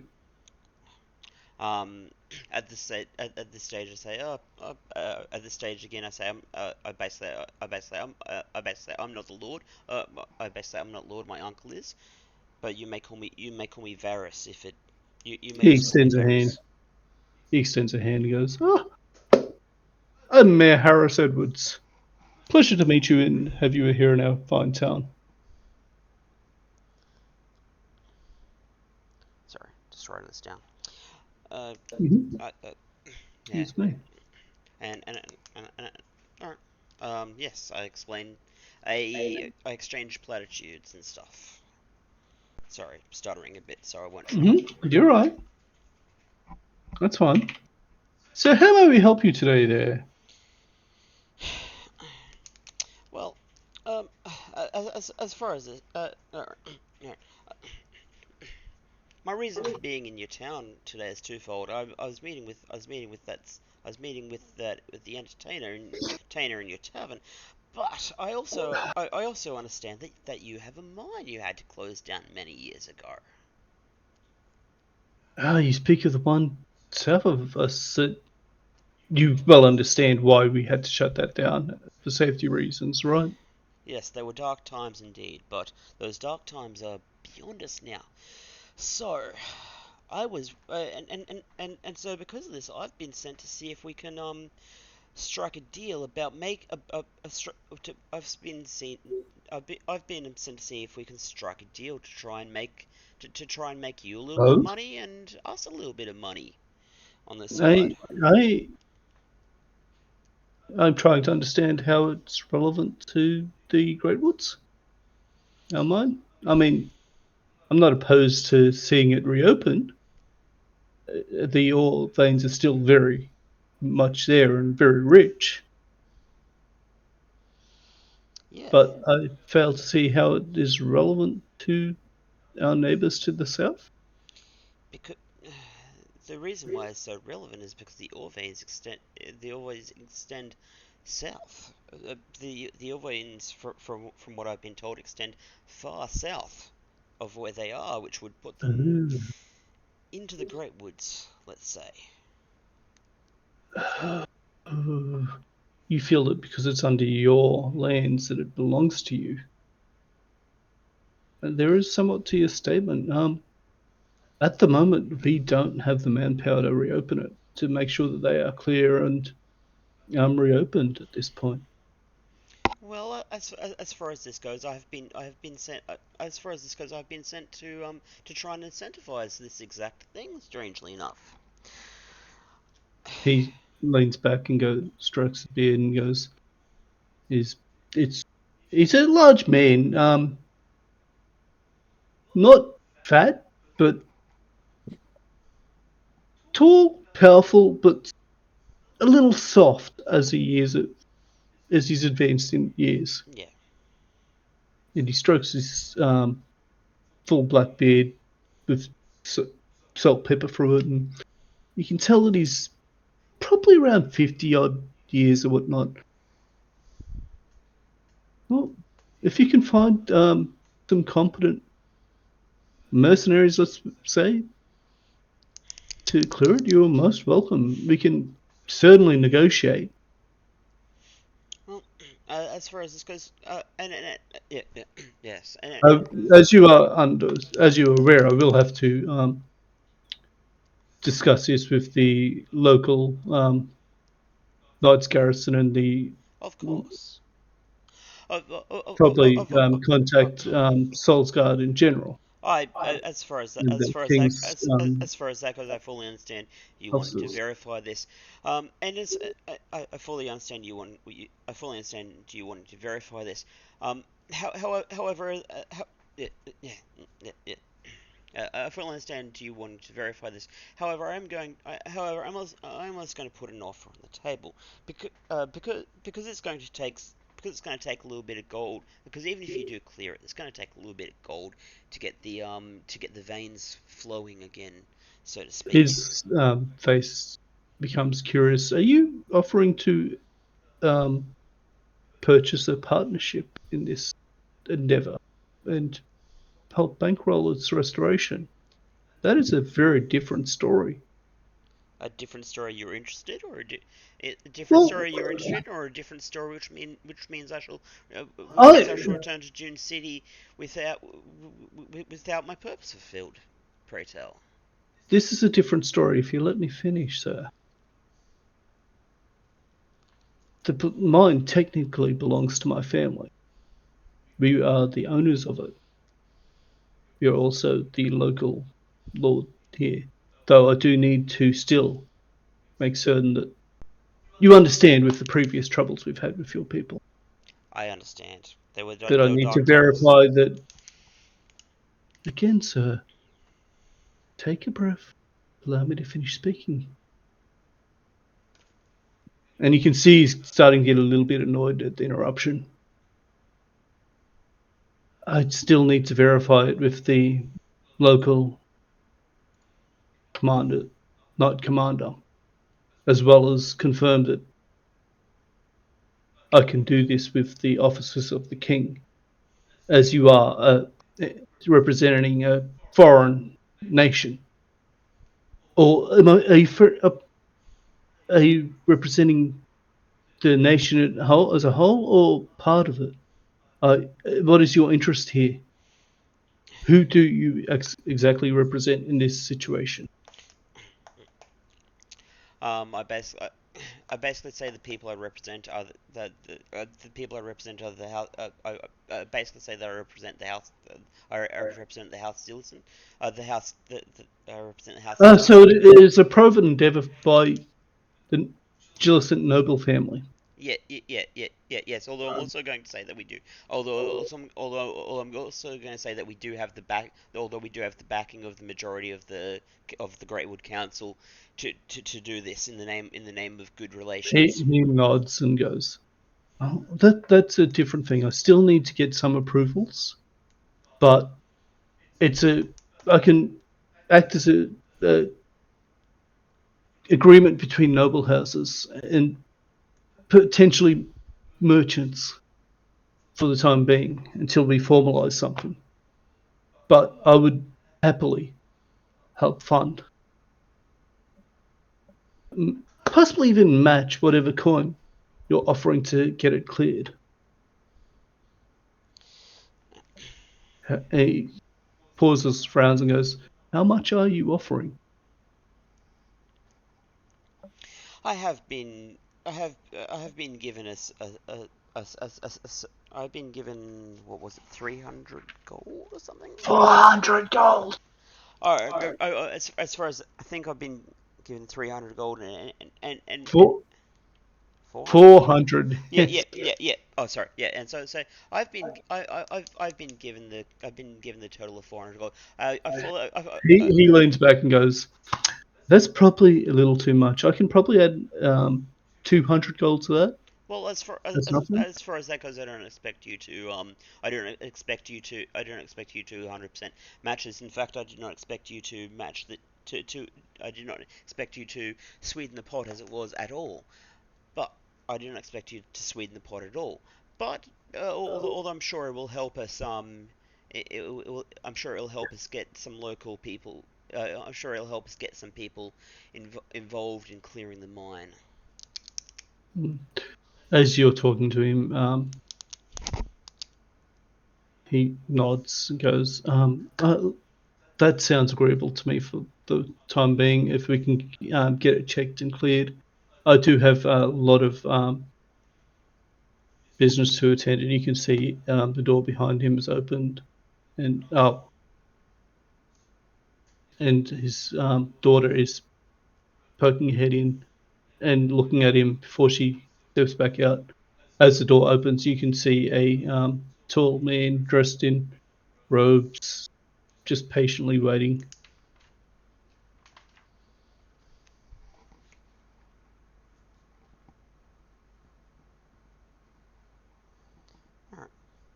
Um, at this point, I mentioned there is a group of people currently at your tavern who may serve the purpose.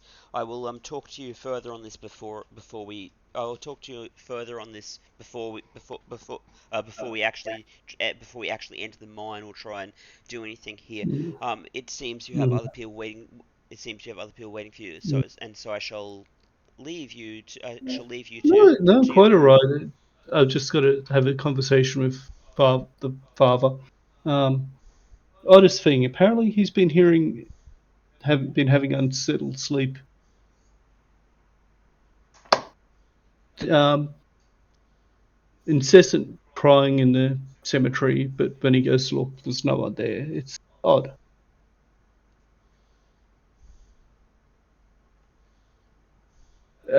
Anyway, that's neither here nor there. I'll let you go, and we can talk later. Thank you very much. As you go out, looks like he's just finished, Father Merrick.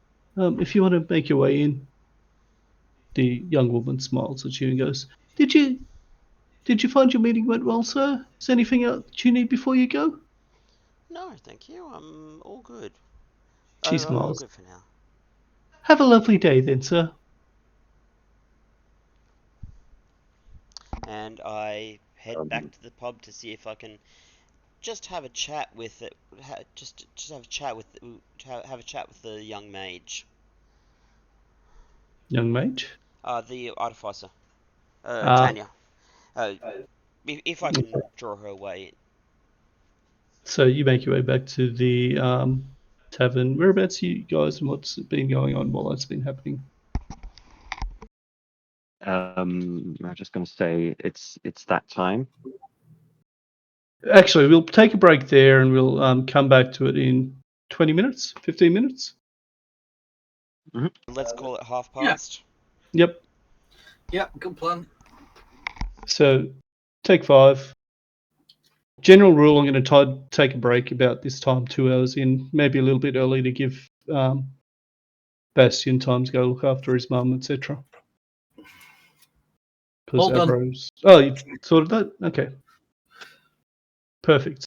So, yeah, I think, take a moment, Ed also stretch, said step away from the screen, and we'll get back into it when we get back in 20 minutes. Already there? Yeah.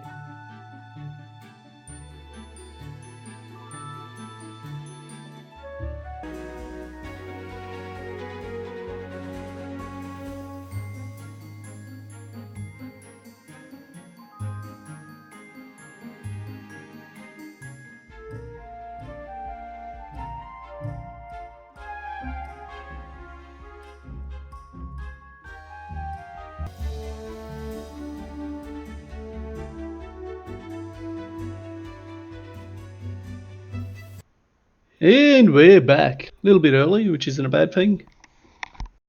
So you make your way back to the fresh flask there, Varys, come in through the door, and what does... And I'll leave you guys to sort what's happening there. Ding ding No. ding ding ding ding. Ding ding ding ding. Sketching. Ding ding ding ding. Sketching. Oi, Tanya. Aye. We've got a job. I'd like you to come along. Well, I'm bringing this one. And she's kind Sorry, of tugging at him. Who doesn't move? What's the job? Helping a farmer out with his apiaries. Oh, that. Yeah. Okay. As you're Stands coming, as you are about to leave, the elven nobleman that had excused himself briefly comes back in. Hey guys. I was just wondering. I was just wondering if you wouldn't mind if I tagged along to the farm as well, just in case I'm a healer by trade, so just in case something goes wrong. Okay. Right. And at this point, I say, I go up to Tanya and I say, I know you are intrigued by our steel friend there, but may I borrow you for a second? No, Yeah? he doesn't say that. He asked may I have a chat with you for a second. Are you gonna pick Alright, out we'll my wait for you brain? outside. Don't do anything I wouldn't do. Go on, Nod. The one you've got to worry about that Are that you, is sort of Silpha. Are you going to pick out? Are you gonna pick out my brain? Is that it? No, and it's only a turn of phrase to because I want to ask you some professional questions about about being a mage and stuff. All right. You see, I'm only a mage in training, though. well, in that case you're much more in that case you're much more knowledgeable than me. You see, it shames me to admit I have recently received a gift of sorts, and I am and I'm not quite sure about, and maybe in your training you may have heard about this, in which case you can help enlighten me on the gift I was given. Okay. Which is? Well, you see, unfortunately, my uncle, the Lord, unfortunately, my uncle, the Lord, the Lord of my house, was very ill, and I prayed and I prayed for him to get better, and a voice told me that, and a voice told me they would help me get my uncle better if I agreed to help him, and now I A can. voice told you? Yes. And now I can shoot, and now I can, and it's interesting because now I can heal without my medicine kit. I can also shoot force beams out of my hand. I can also shoot force beams out of my hands. Maybe you should have that looked at. Hearing voices, no. You have never heard of a mage suddenly hearing voices and gaining powers at the Mages Guild. It is not common. It is unheard of, in fact. You've heard of you've heard tell of witches and warlocks that get their powers from a patron, but it's not something you really know a lot of. As if having encountered in the Mages Guild, those that cast from pure talent and inborn talent, yes. Those that cast from long study and effort, yes. But it sounds like you might be Which would be the something that difference? had happened from a clerical perspective, maybe. Mm-hmm. Yeah. Wait. Are you learned in religion, perhaps? Are you? No, What's I'm your deity? as far as my deity goes, I believe in the Fae. There's a name for, can I the Fae? You know, Yeah. I believe in Kenai the Fae. Believe in Kenai, and then I describe it as the Fae of the Freya. Kunai is a god, Yeah, the deity of. of Give me of the Great Wood. a- I'll describe it No, anyway. more than that's from your perspective. Yeah. Kunai is. Give me a tick. Kunai is a Pegasus, god of halflings and elves, wind, dreams, and death. Hmm. Well, as stated, when it comes to hearing voices and and that sort, uh, at this point, her mind is set. Like this guy is a cleric. Yeah. So I mean, I'm more. I dabble more in the arcane part of magic. I don't really know much about the divine, but I'm happy to help. As for you, you don't exactly know if your magic is divine in nature or arcane. That's all Varus. good. You just know that ever since you had that contact, you've been able to do things. Yeah, all good. Alright, I'd basically say, shall we proceed to the farm? As you guys, we'll Hmm. leave you there. However, As go on. how? Hmm. Yep. Yeah, go on. Man. No, she's just like however, if you need help, I was sure. And she starts fiddling around her pack, and then like gives a sigh of disappointment. Oh shoot, I didn't bring it, but I thought I might have had a prayer book or something that could have helped you, but I seem to have forgotten it. As they're having this conversation, um, outside, you've gone to stand near the statue at the center of the market there, and what are your perceptions in general? What's your perception there, My my Bastion? passive is No, 13. no, no, not you two. The guys that were outside, Bastion and Okay. Colin. My Give me passive 2 seconds. perception is 12. Mine is 12. 12. Oh, sorry, what was yours, Bastion? 12. So, just to the south there at the bakery, you hear a woman talking. The baker's come out and she's having a long talk conversation. Sorry, he's having a conversation with this woman. And a little girl wanders over to Bastion, wide-eyed, and she's about 11 or 12, and she reaches out to touch you on the leg, Bastion. I look down and just go, "You're very small." Opens her mouth. It looks like she's trying to say something. No words come out. Don't be nervous. I am a warforged, and yes, I am made of metal. She Have a touch and see. doesn't seem scared as such, just nervous. Curious. Again, Yeah. she opens her mouth, and again, no words actually come out. As she stands there, the woman that's talking to the baker sees you, comes over and goes, "Oh, I'm sorry, sir. She had some trouble recently.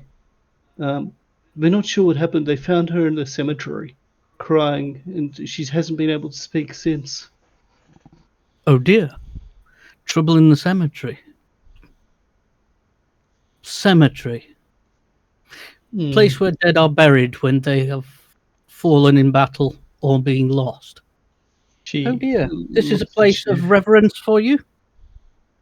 It's where we lay our dead to rest and in respect and reverence. Yes, I guess she seems a bit perplexed by the description you've given. Well, it's very matter of fact, isn't it? Yes. I see. Right now, we are about to go and sort a problem out at an apiary. Bees, I think that is. You must be the gentle farm. Yes. Apparently something's been attacking his hives. We're going to see if we can do something for them. When I get back, I shall seek you out and see if we can't have a look at the cemetery also. See if there isn't something we can do there. I am a defender of people. She seems surprised, and you'd best be better off speaking to Father Merrick over at the church. Very well. Okay, little one, I will go and see if I can sort out the problem in the cemetery. Don't worry. She reaches out and touches your hand. I give it a gentle, very gentle, reassuring squeeze. I'd best go and talk to the father. And literally just wander off to the church. I kind of scutter to go with him. One thing at a time, big guy. One after the other. As you're coming out of the inn there, Varys and Tanya, you see the retreating form of the Warforged with the halfling scurrying after him, going to the east. Not without me, you don't. Can I? She's got to look after. All right. Can you? All right. As far as that goes, the one last thing I say to Tanya before we leave the thing is, the other thing weird thing is this, and I show her my family ring. It was gold. It now appears to be made of plant. Are you doing this as you come out of the inn? Pretty much, yeah. She kind of half glances at you, sees Bastian in the distance, and runs off. I guess we're going that way then. She's like, right, ring. Bastian. I don't mean to suborn your character, but I figure you've got zero interest in that, considering Bastian's wandering off. Yes. Yeah.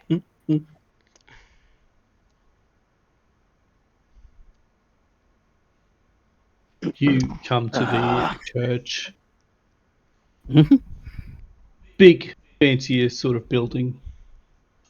You walk in, and a young man in robes comes over. He pauses, looks at you,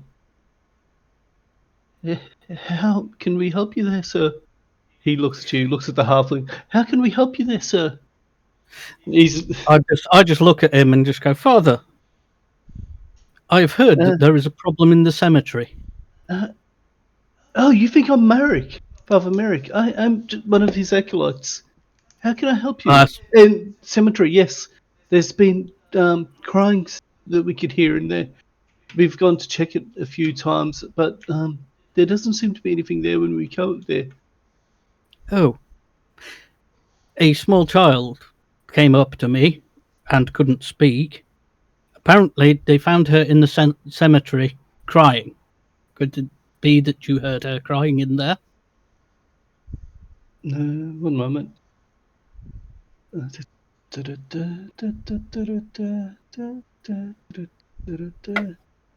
Where's the name? I had a name. Where is the name?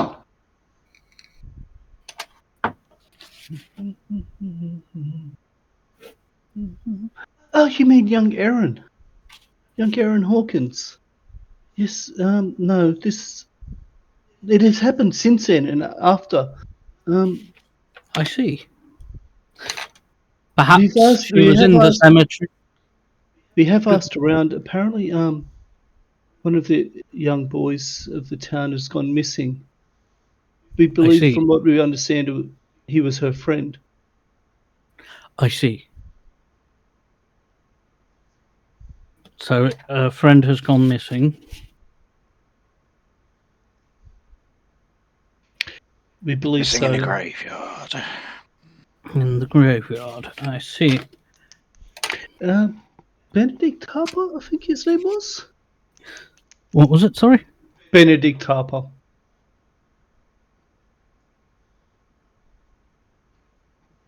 His mother, Mira, is beside herself with grief. She lives not too far from here. Very well. I'm not sure Could you why give me? they're in this. Could you give me directions? He steps out the door, points over to his right as he's looking out from the door. Then you can literally see that it is opposite on the street opposite of the church. And do we know what sort of time of day this problem has been occurring? Middle of the night, best I can tell. I see. No reported strange things happening then?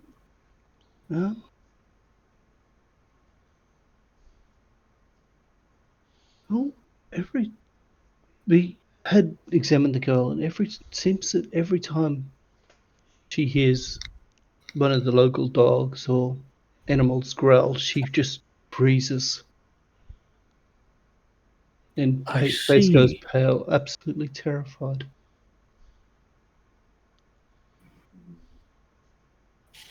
I see. So So perhaps a beast has been coming into the graveyard and possibly sniffing around. Something that bears definite investigation. We do have an apiary to sort out and see if there's a problem. Perhaps they are related. Perhaps the beast that has been attacking the apiary is the same one that has been appearing in the graveyard. he has a thoughtful expression on his face. You may be right. It's well worth investigating there. Very well. I'll go and have a word with the mother of this Benedict Harper and see if she knows any more. Because if we can get some sort of description, perhaps we might be able to use that to help. Thank you, young acolyte. You've been most helpful.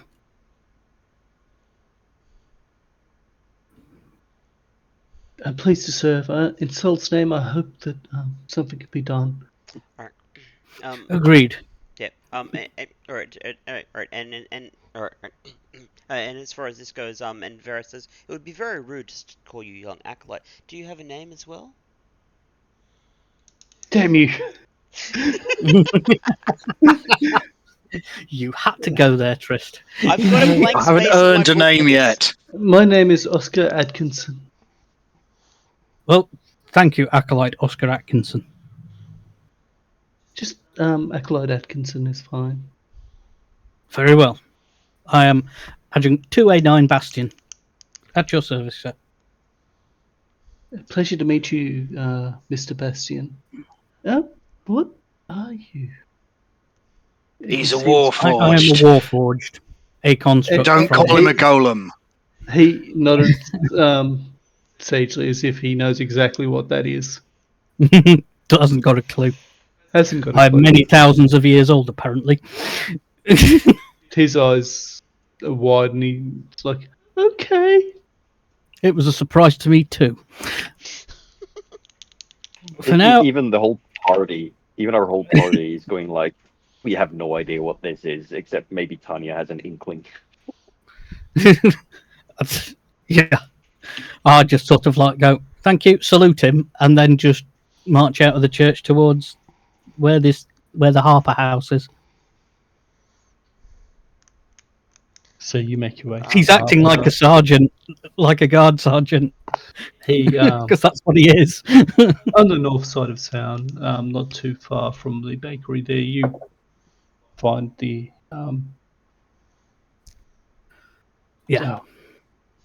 Harper house. the Harper household, and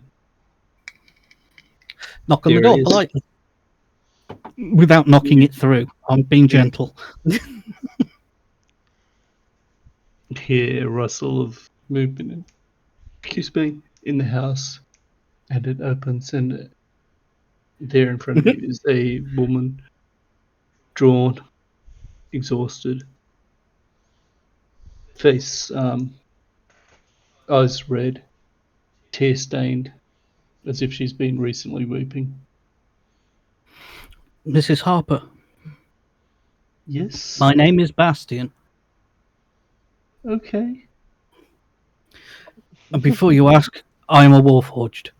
Okay. I'm also an old soldier, and I've been told of a problem in the graveyard. Apparently your son is missing. I'm very sorry to hear that. If I can help in any way, I will. I just want my boy back. Then I shall do my best to track him down. We have heard of possible animal noises and problems in the graveyard and also at a local apiary. I am investigating along with my fellow companions here. Hopefully we can sort this out and, if anything, try and find your son alongside it. I don't wish to give you false hope, but I will do everything I can to try and find him and bring him back to you. I just want to know what happened to him. Understood. Can you give me a brief description, please? And she does. 12-year-old boy, tall for his age, sandy blonde hair, trimmed short, kind of a bowl cut. Right. Not decent sort of clothes, maybe a bit worn. They're not well-to-do by any means. And he's a boy that likes going out and playing. Yeah, got you. Yeah, obviously, he and Aaron have snuck out in the middle of the night to go adventuring. Well, Probably I like the pretending they're the cartographers. Probably. He's like, I'm the Herald of Dawn. Something like that.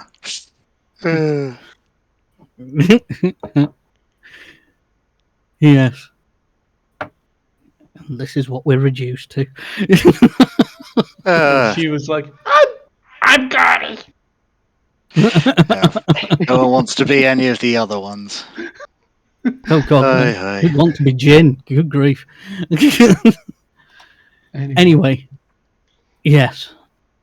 Yeah, so he thanks her profusely and said, I will do all I can. She reaches out, grabs you by the elbow as you turn to leave. Mm-hmm.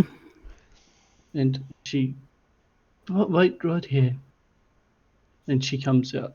There's a sound of rustling and movement, and she comes out and she hands you presses a small pouch of coins into your hand. I'd just say I couldn't possibly. I could. Please. I'll make sure that he's taken care of. And yeah. Slot them away. Tanya scowls a little bit, like, really. So, yes. Look, anyway. we might need it along the way. So, when you check it later on, you'll find that there's 10 gold.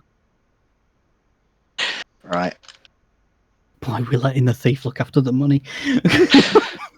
Because he got there first. Good point. Not that Bastian actually cares, but yeah. She tried to give it to Bastian because he's the one that was saying, initiating it. Oh, he'll right. do it. We'd best get to the farm, otherwise we shall be late. This is not a good thing. No, absolutely not. By the left, quick march. And he does. Towards the farm. This would go faster if I could ride on your shoulders. No. Carries on. Shrugs, skimmies along with him. He tried. I'm not going to try and waste time. I think there's a phrase, more chance of plotting fog.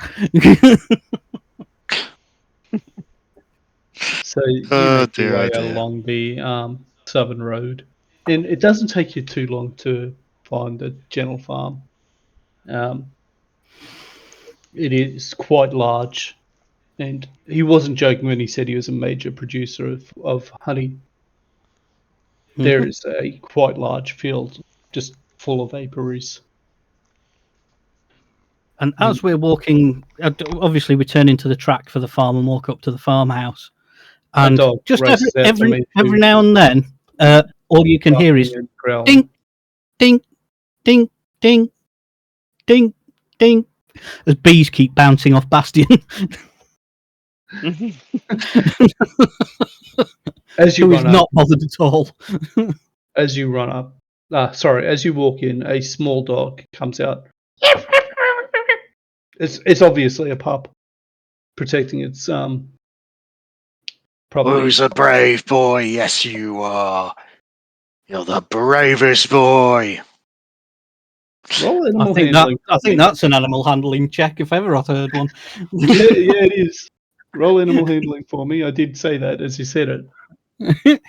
Oh, Everybody, get him off me! Get him off Let's me! roll an attack there. What's your AC? My AC is 14. It latches onto your leg, doing no damage at all, but it's a thought that counts. Yeah. Oh, And for the first I didn't time, mean literally. for the first time, you hear Bastion actually laughing. Oh yeah, very funny. Tanya leans down, trying to calm the pup. Roll an animal handling check. Oh shit! I mean, That is a 19. Oh, nice. the pup growls at Colin. Comes over, sniffs your hand, licks it, barks at you excitedly. Back to the house. Shoot. All right. Okay. Barking at the top of its lungs to let its owner know that there's someone there. As you down the path, Terrence Gentle, hearing this, comes out, lifts a hand to his eyebrow, to his forehead to block the sun. As you approach and watches as you come up. Yeah, Picks up his straw hat, puts it on his head, and goes to meet you. I stop in front of him and salute. Reporting, sir. No. I'm not a sir. I'm Terrence. Oh, he's a civvy. No reason not to be polite. Of course not. Of course not. Isn't he good? He's so good. We're lucky to have him. So, if you'd be kind enough to show us where the culprit has been causing trouble, right this way, and he leads you to the far southern edge of the farm. Talking as he goes, the little pup there. It's all I got left. Her ma and da were ripped apart by whatever's been attacking my apiaries. You didn't mention that part. Oh, I'm so sorry.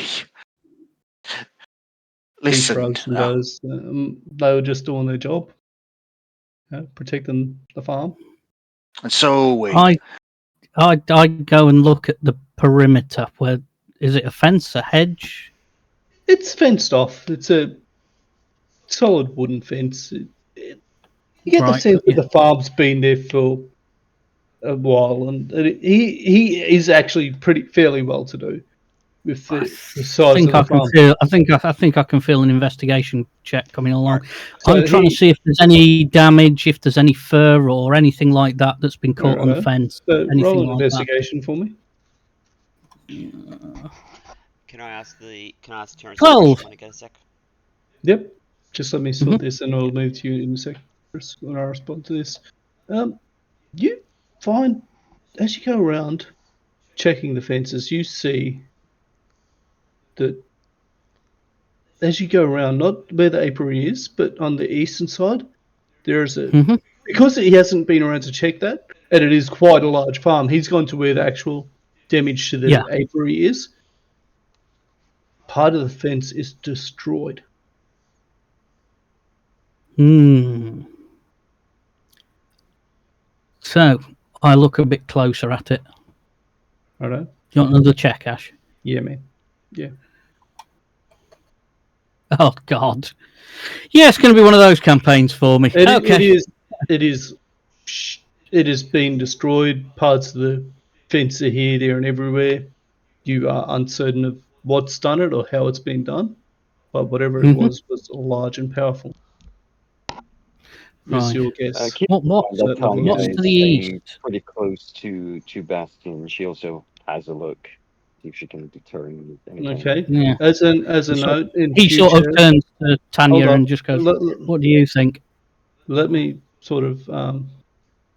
I will allow secondary checks, but I'm not going to keep letting people roll on the same thing. Oh Okay, yeah, so absolutely. yeah, Yeah. so I will allow one secondary check. So Yeah. go ahead and make an All right. investigation because it gets a bit ridiculous if everyone comes up and Yeah. Agree. Mhm.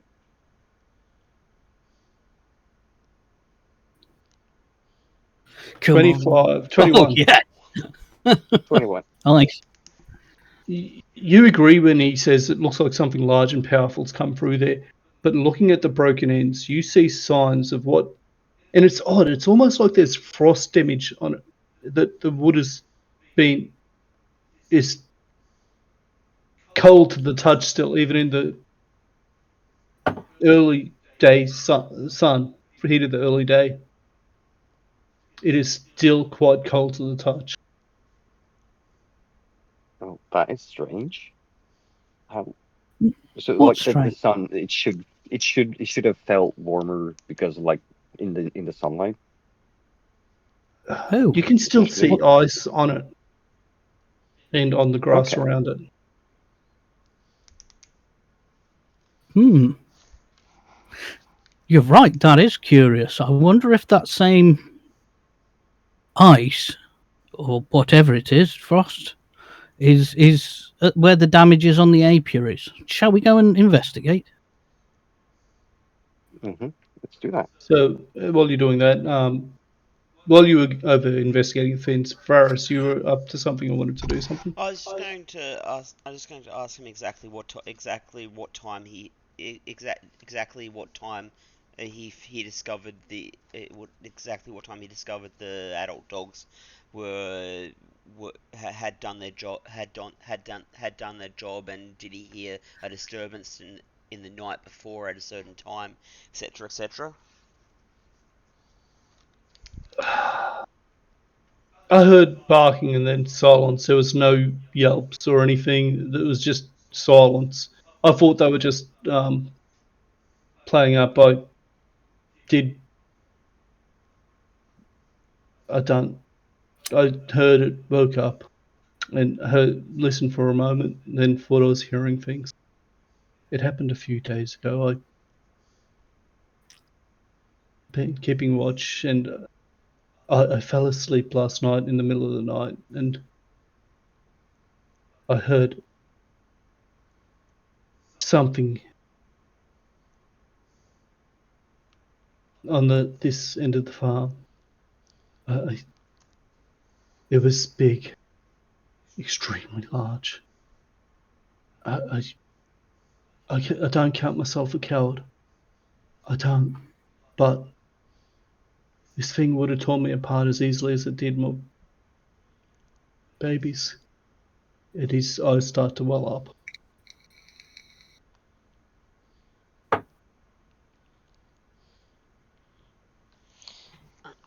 I try and comfort him, etc. He just sort of stands there silently, thinking, slightly ashamed of himself and his Oh, what he perceives as cowardice. All right. I do try and say I do try and say there is no cowardice in this, only intelligence. He nods. At this, Bastion and Colin make their way back. Can I ask him roughly what time he heard the dogs barking at night? Because and I say this is in case we were to investigate or keep an eye on your farm. At this note, whereabouts are you, Colin, in all of this? Did you go with Bastion and Tenya, or are you there with the farmer? I'm staying close to Bastion. Okay. He's trying to learn about this guy, and you can see that investigation and stuff isn't necessarily his thing in this way.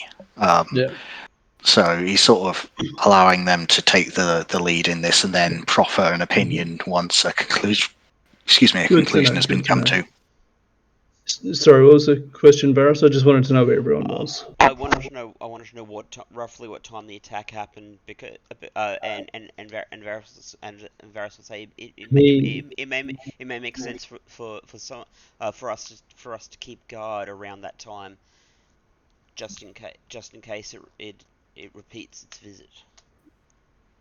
He thinks for a moment, and goes, I can't rightly put the actual time. It had to be close to midnight, and he's just you get the sense that it was dark. Yeah, and it was late. Not everyone carries watches, so yeah. No one carries watches, really, man. Yeah.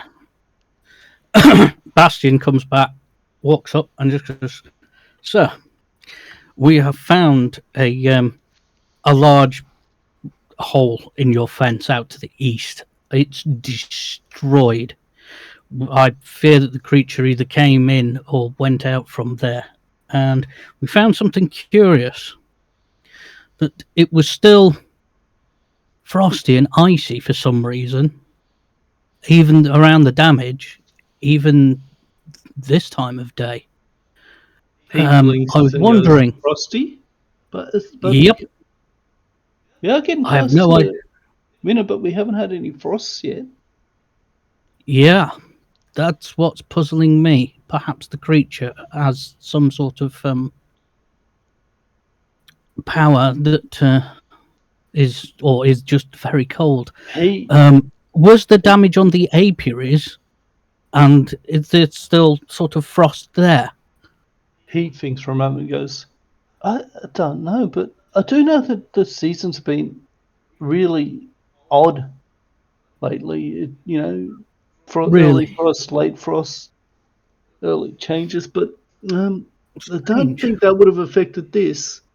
He looks and goes, honestly, I haven't really known it to be otherwise, but Madar told me that the seasons have been playing up and he thinks it has to have been for the last 13, 15 years.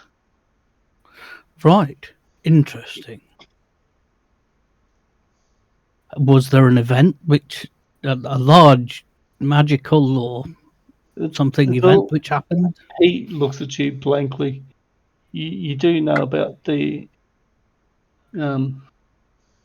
event, the Dark Ascension, the cartographers, right? Nope.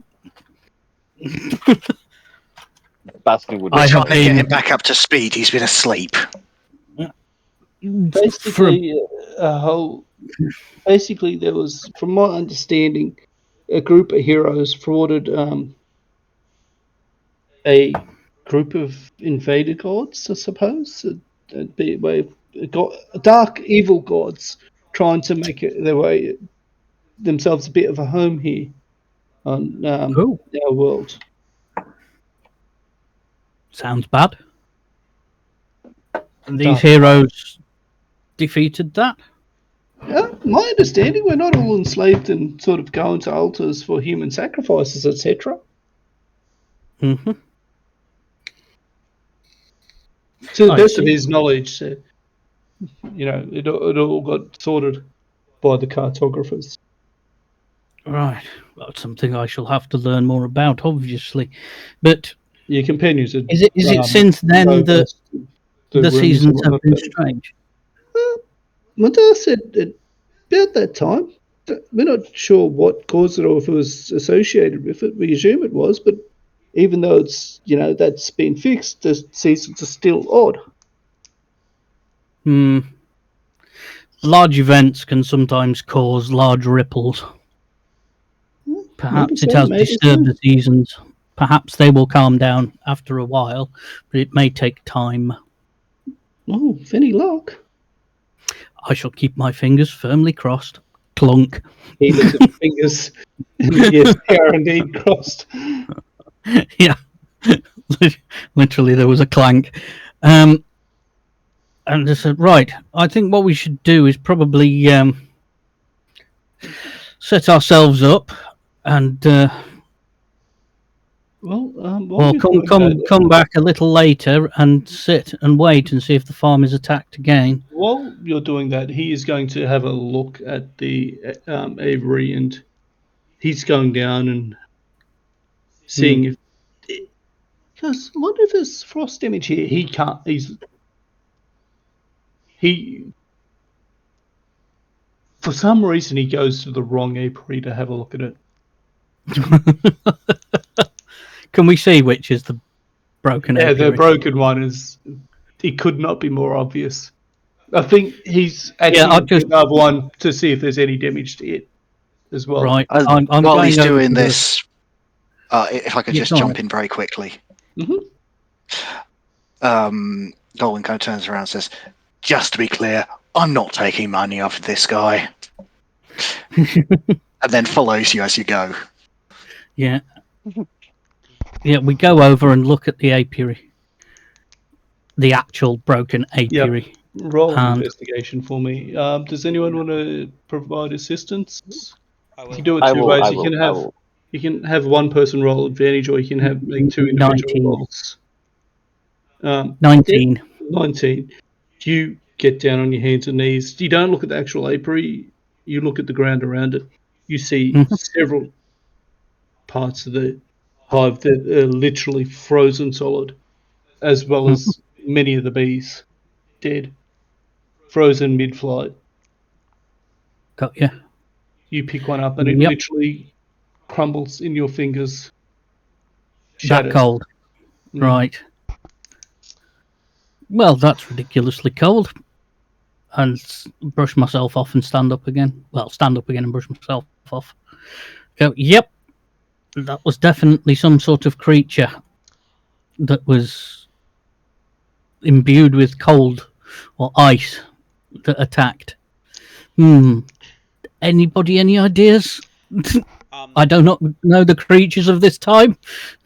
Can I do a history check to see if I heard anything, to see if I've read anything in books in the past? You surely can. I bet, yeah, anything which rings a bell. 22. You've heard of something called a winter wolf. It's the only creature that you can think of that is a beast that would be similar and have this sort of thing. So they are a large creature. It wouldn't seem like something that it would do that much damage to a fence, as you would assume that it would go under, through, or over the fence without sort of destroying it like that. From what you understand. That they are large and nimble enough that fence wouldn't really pose an obstacle to be destroyed. They're also not something that would be interested in honey. Is there a way that if I can, is there a way if I can tell if the frosting is arcanic or nature? Make an Arcana check for me.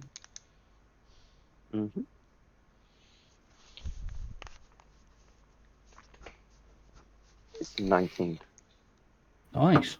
You can tell that there is elements of arcane to it, but it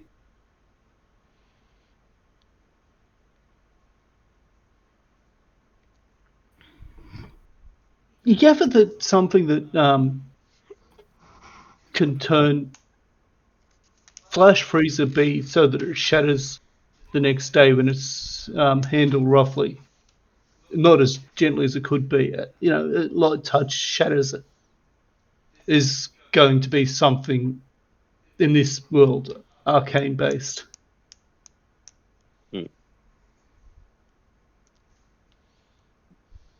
I also relay this to the rest of the party. Whether it's a spell or a natural ability, you don't rightly know. So our relay is like this is definitely arcane in nature, but I'm not sure if it's a spell cast or if it's just a creature with an arcane ability. Very interesting. As It also. Sorry. Go on, Trish. Varus is going to suggest that we check the graveyard for such frost on our way back. That was the next thing out of my mouth. Sorry. No. It's good that you're No, it's fine. It's So, fine. And Bastian just turns and says, "That is a very good idea." And then we can come back here and wait on the night to see if it shows. If it doesn't, we may have to wait till the next night and stake out the graveyard as well. Terence goes, okay, I'll see you tonight. I'll Okay, get thank some you, sir. Stand on it, Big coffee ready T. for you. We got you. No, he seems like an honest sort. Yeah, which is probably why it was so easy for him to believe the bullshit that was coming out of Colwyn. Yeah. All right. No. He's saying that Colin seems like an honest sort. All right. Oh. All right. As far as this goes, it's running. Varus is going to say one more thing, and this is to Colwyn. Colwyn, are you all right?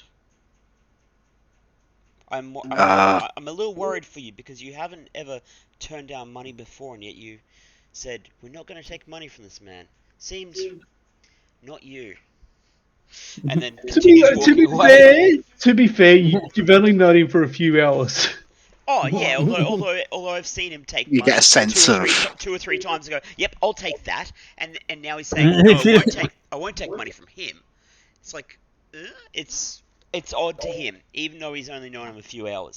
I'm gonna grab him by the scruff of the neck and pull him in close. Roll an athletics check for me to be able to reach. He's a tall elf, you're a short halfling. Acrobatics or athletics, your choice. Nope. Jesus, what is with my rolls? Or You're now failing hanging that, off if he can't reach up, he's going to kind of grab his arm and pull him in. So no, this works. You reach, you jump up, grab the front of his shirt, and you're hanging off the front of it, staring in his face. It hasn't worked the way you wanted, but you are right there in his face. You do not want to anger me. And you don't want to anger me. So in which case, what's going to happen now is you're going to put me down very gently, and we're going to walk on. Terence goes, are you right, gentlemen? Yeah, okay. Please don't hurt. There was a bee. I was getting the bee. Oh, so don't hurt it. Don't worry, the bee's fine. I need to be put down now. I didn't think that far ahead. Bastian reaches across and just gently puts him down on the ground. Do you want me to do an athletics try? No, you're fine, man. He's a little halfling. He's a large halfling, but you're a very big warforged. Yeah, by like 3 or 4 times easily his size. Probably, grab him by the back of the shirt or pick him up quite easily, whatever, and you just lower him down to the ground. Pat him on the shoulder, maybe, and no, I don't want to drill him into the floor. Yeah, just like I cannot touch you without fear of hurting you in a manner that I don't want to yet. Because I know that you will do violence. That's him on the head, he'd sink into the floor. Yeah. I'd worry even about doing like a high five. So yeah, No, that would be funny. Yeah, Clang. yeah, I'm going to go with a thumbs up. Good So- move. A thumbs up, And off yeah. we go. So you guys To the make cemetery. your way back to Honey Heath and head straight for the cemetery. And Mhm. again, you see, it's not hard. You find. Someone roll an investigation check for me, or perception. I'll Perception, do it. straight up. I've rolled a 12. Anybody else? Mm-hmm. I've got a passive I of have a 12. 7. Yeah. So Yeah, my passive is it's 14. not that hard to see. Tanya's busy looking at the front gate. You know, the solid work. I could use this iron. I could put this to much better use. Bastion, Colwyn, Varus. Oh, really? You guys, Out of What's that? character. That's just me saying that. what? What? I'm confused. He's got his own channel for this that he's not using, obviously.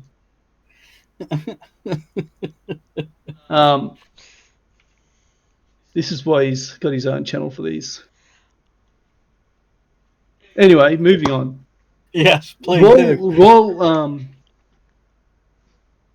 Tenure's there, busy postulating on the better uses of that iron. Clearly, in the back right Taking corner out of this, range. back in the back northeast corner of this, you can clearly see is it damage to the fence line there.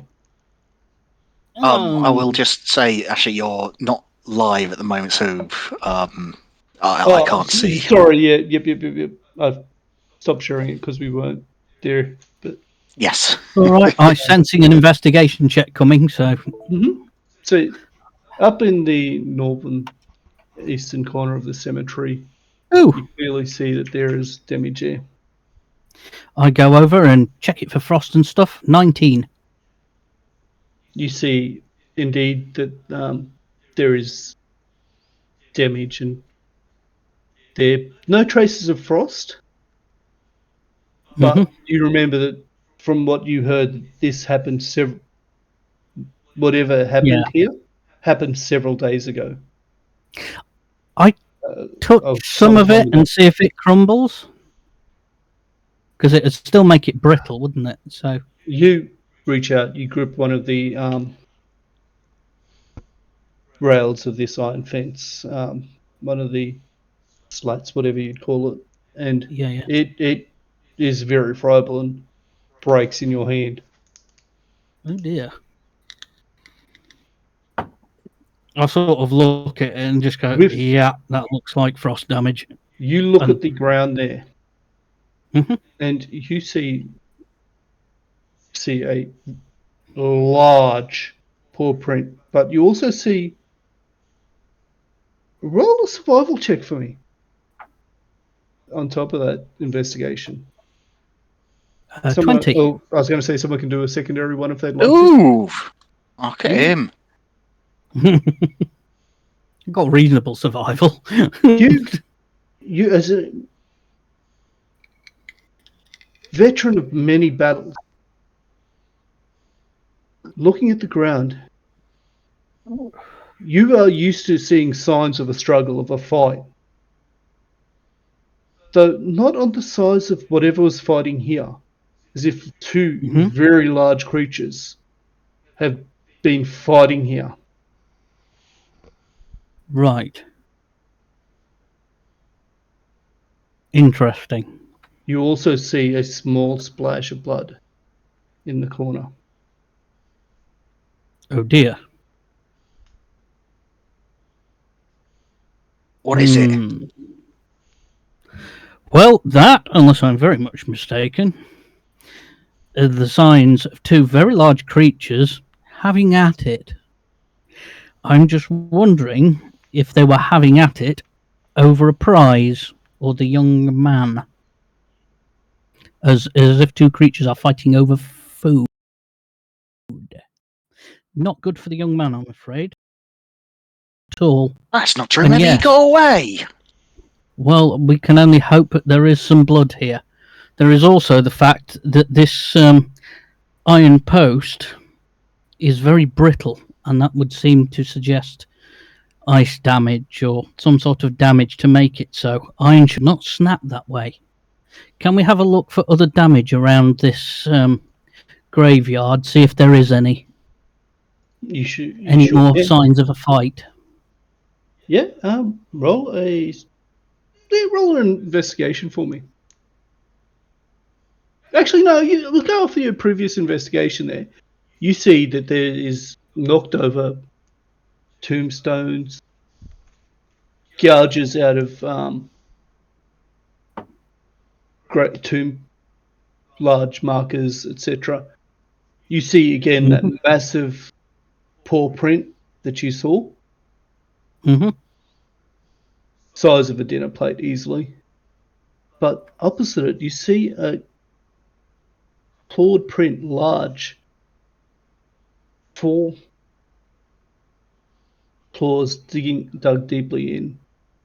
And on the tombstone near that, you see it's been knocked over, but 4 holes in that, as if something's punched straight into the stone of the tombstone. And again, you see splashes of blood as these 2 creatures have had at it, as it were. Mm-hmm.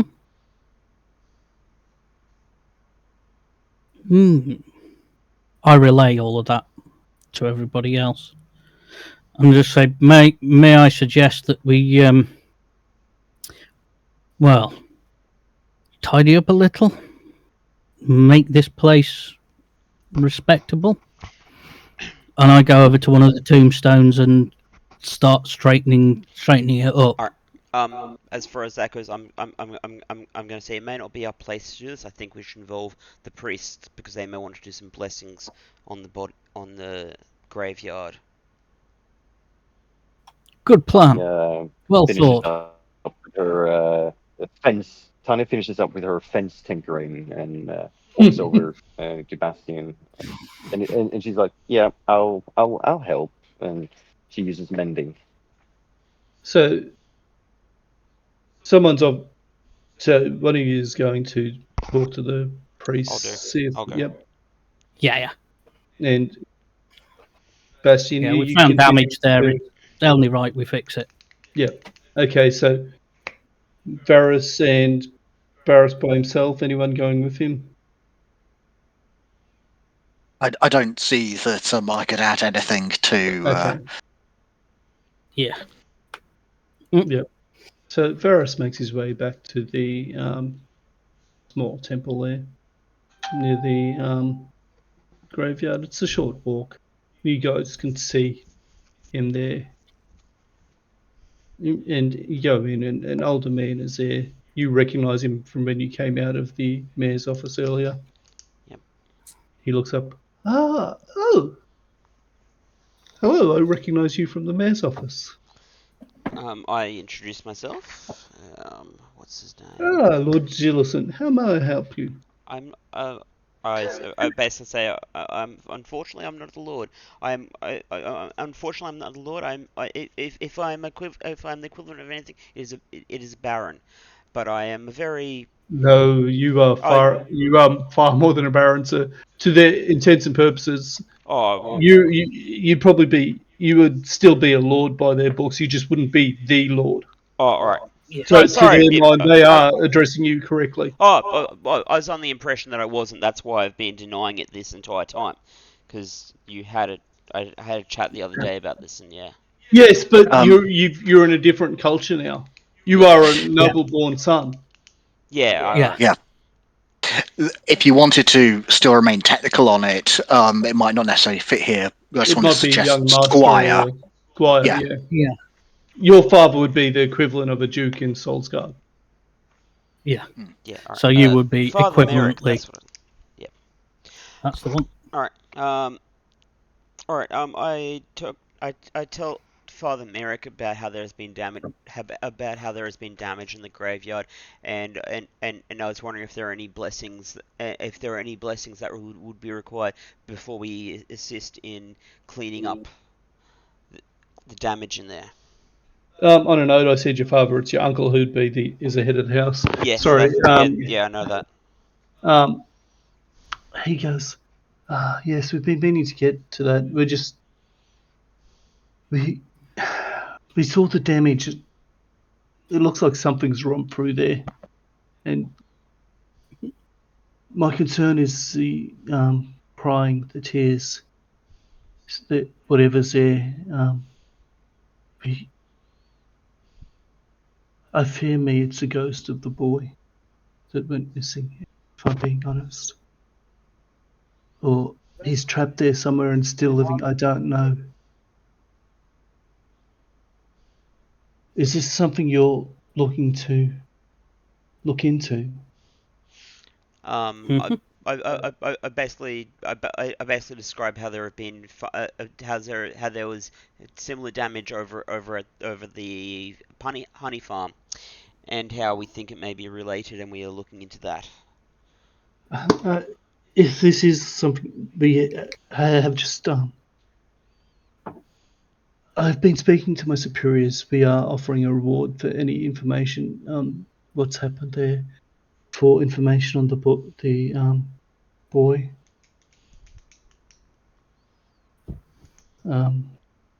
If this is something you were looking into, yes. Yes, yes. He reached out his hand. The quite substantial reward. We were thinking maybe 150 gold. It has been authorized by the High Bishop? Priest in Rivers, mate.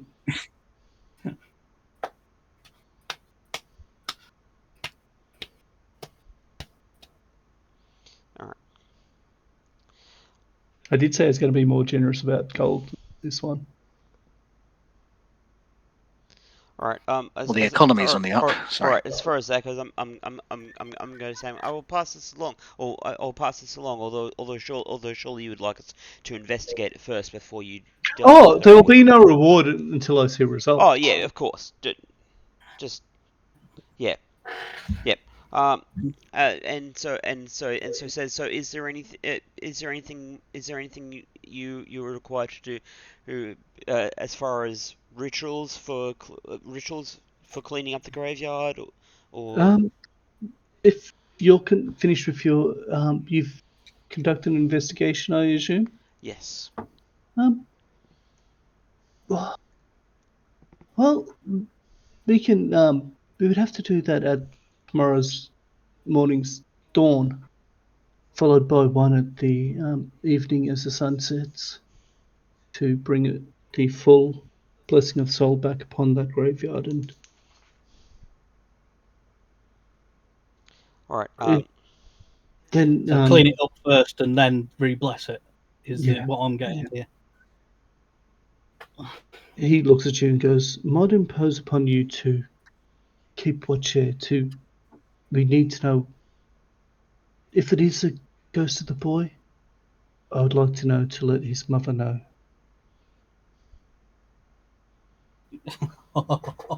Split the party. Goody. Oh dear. As far as that goes, as far as this goes, I'm basically going to tell him that I'm going to tell him that I'm going to tell him that apparently we're going to stake out the farm tonight. Although we're happy to look over the graveyard tomorrow night. He smiles and goes, "If you don't mind, I would appreciate it." Of course, Father. He takes a sec to chat with the father about how he had a chat to the mage, and how he basically has the same chat he had with Tanya, and he said how Tanya thinks that I may be something clerical now, which is weird because I My lad, I do not believe this is divine sent. Yeah, And he is holding his holy symbol there, just watching you warily.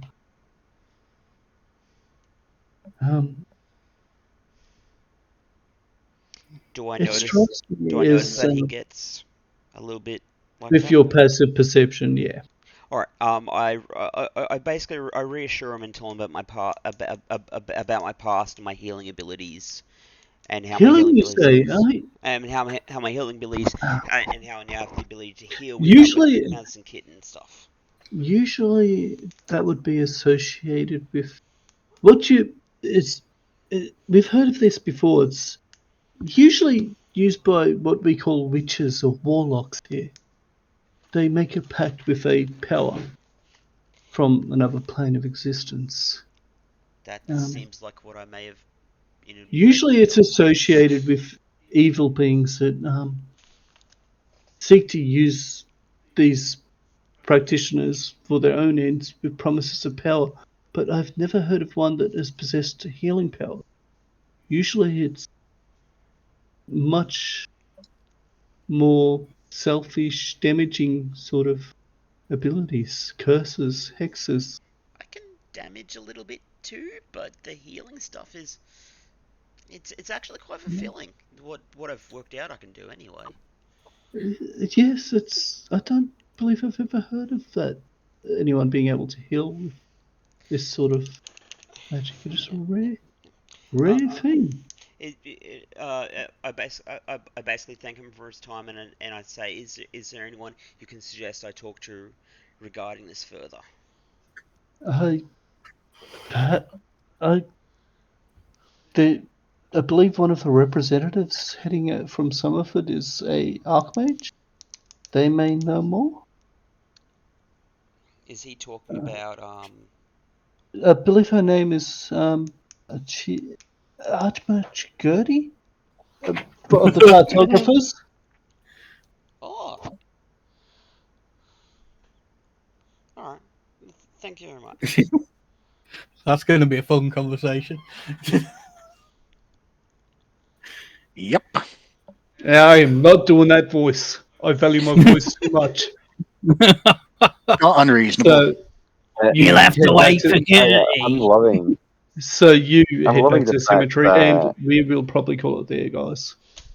I think that's a good plan. Sorry, Nord, go on. I love the fact that Tanya has not yet mentioned to anyone in the party that I love the fact that Tanya has not mentioned to anyone in the party that There's been a she's lot of like talk of the her cartographers, friend. and you are the only person that Yeah, knows one exactly. personally. Yeah. She's good friends with Gertie. Righto, let's wrap it up there. How are we feeling about MVP of that? Let's go from the bottom up. So we start with Gillison. It's got to be Ed for play. It's got to be Ed for playing the rogue perfectly. Okay. Oh, that's very generous of you. Tenya. Nord. I'd say the wonderful introduction wedding story. Yeah. Yeah. Fucking great. Coleman. Ed. I was going to give mine to the bumbling nerd artificer because they were utterly adorable. Yeah. Just the whole freezing in terror at the side of the Minotaur was just great. Well played. Abro. Yeah, to be quite honest, I enjoyed everybody. To be honest, I love Nord's character. I think that's going to be a huge amount of fun. But this time round, I think I've got to give it to Ed. Just not only for the story, but for being a conniving little shit as well. He's great. I know, right? Oh, stop. Righto, Ed. Take your inspiration for next session, mate. Thank you. Thank you. So shady. He doesn't make any bones about the fact that he's shady. He's just inbuilt. It's great. Yeah, I like to think I've put in some complexity in there, but yeah, I like that within like the first half an hour of it. Yeah, you get like the key points of the character with other things kind of hidden in the background. Yeah. He's all did really well role playing the nature of your characters. It was really impressive. Well done, guys. And we're going to wrap it up there, guys. Thanks for joining us. If you have, we'll be back next week, hopefully, barring some sort of disaster. Yep. Well, and hopefully we will have our fifth and final character join us. Fifth and final player. Yeah. Yes, look forward to it. Absolutely. Yes. And Bye for now.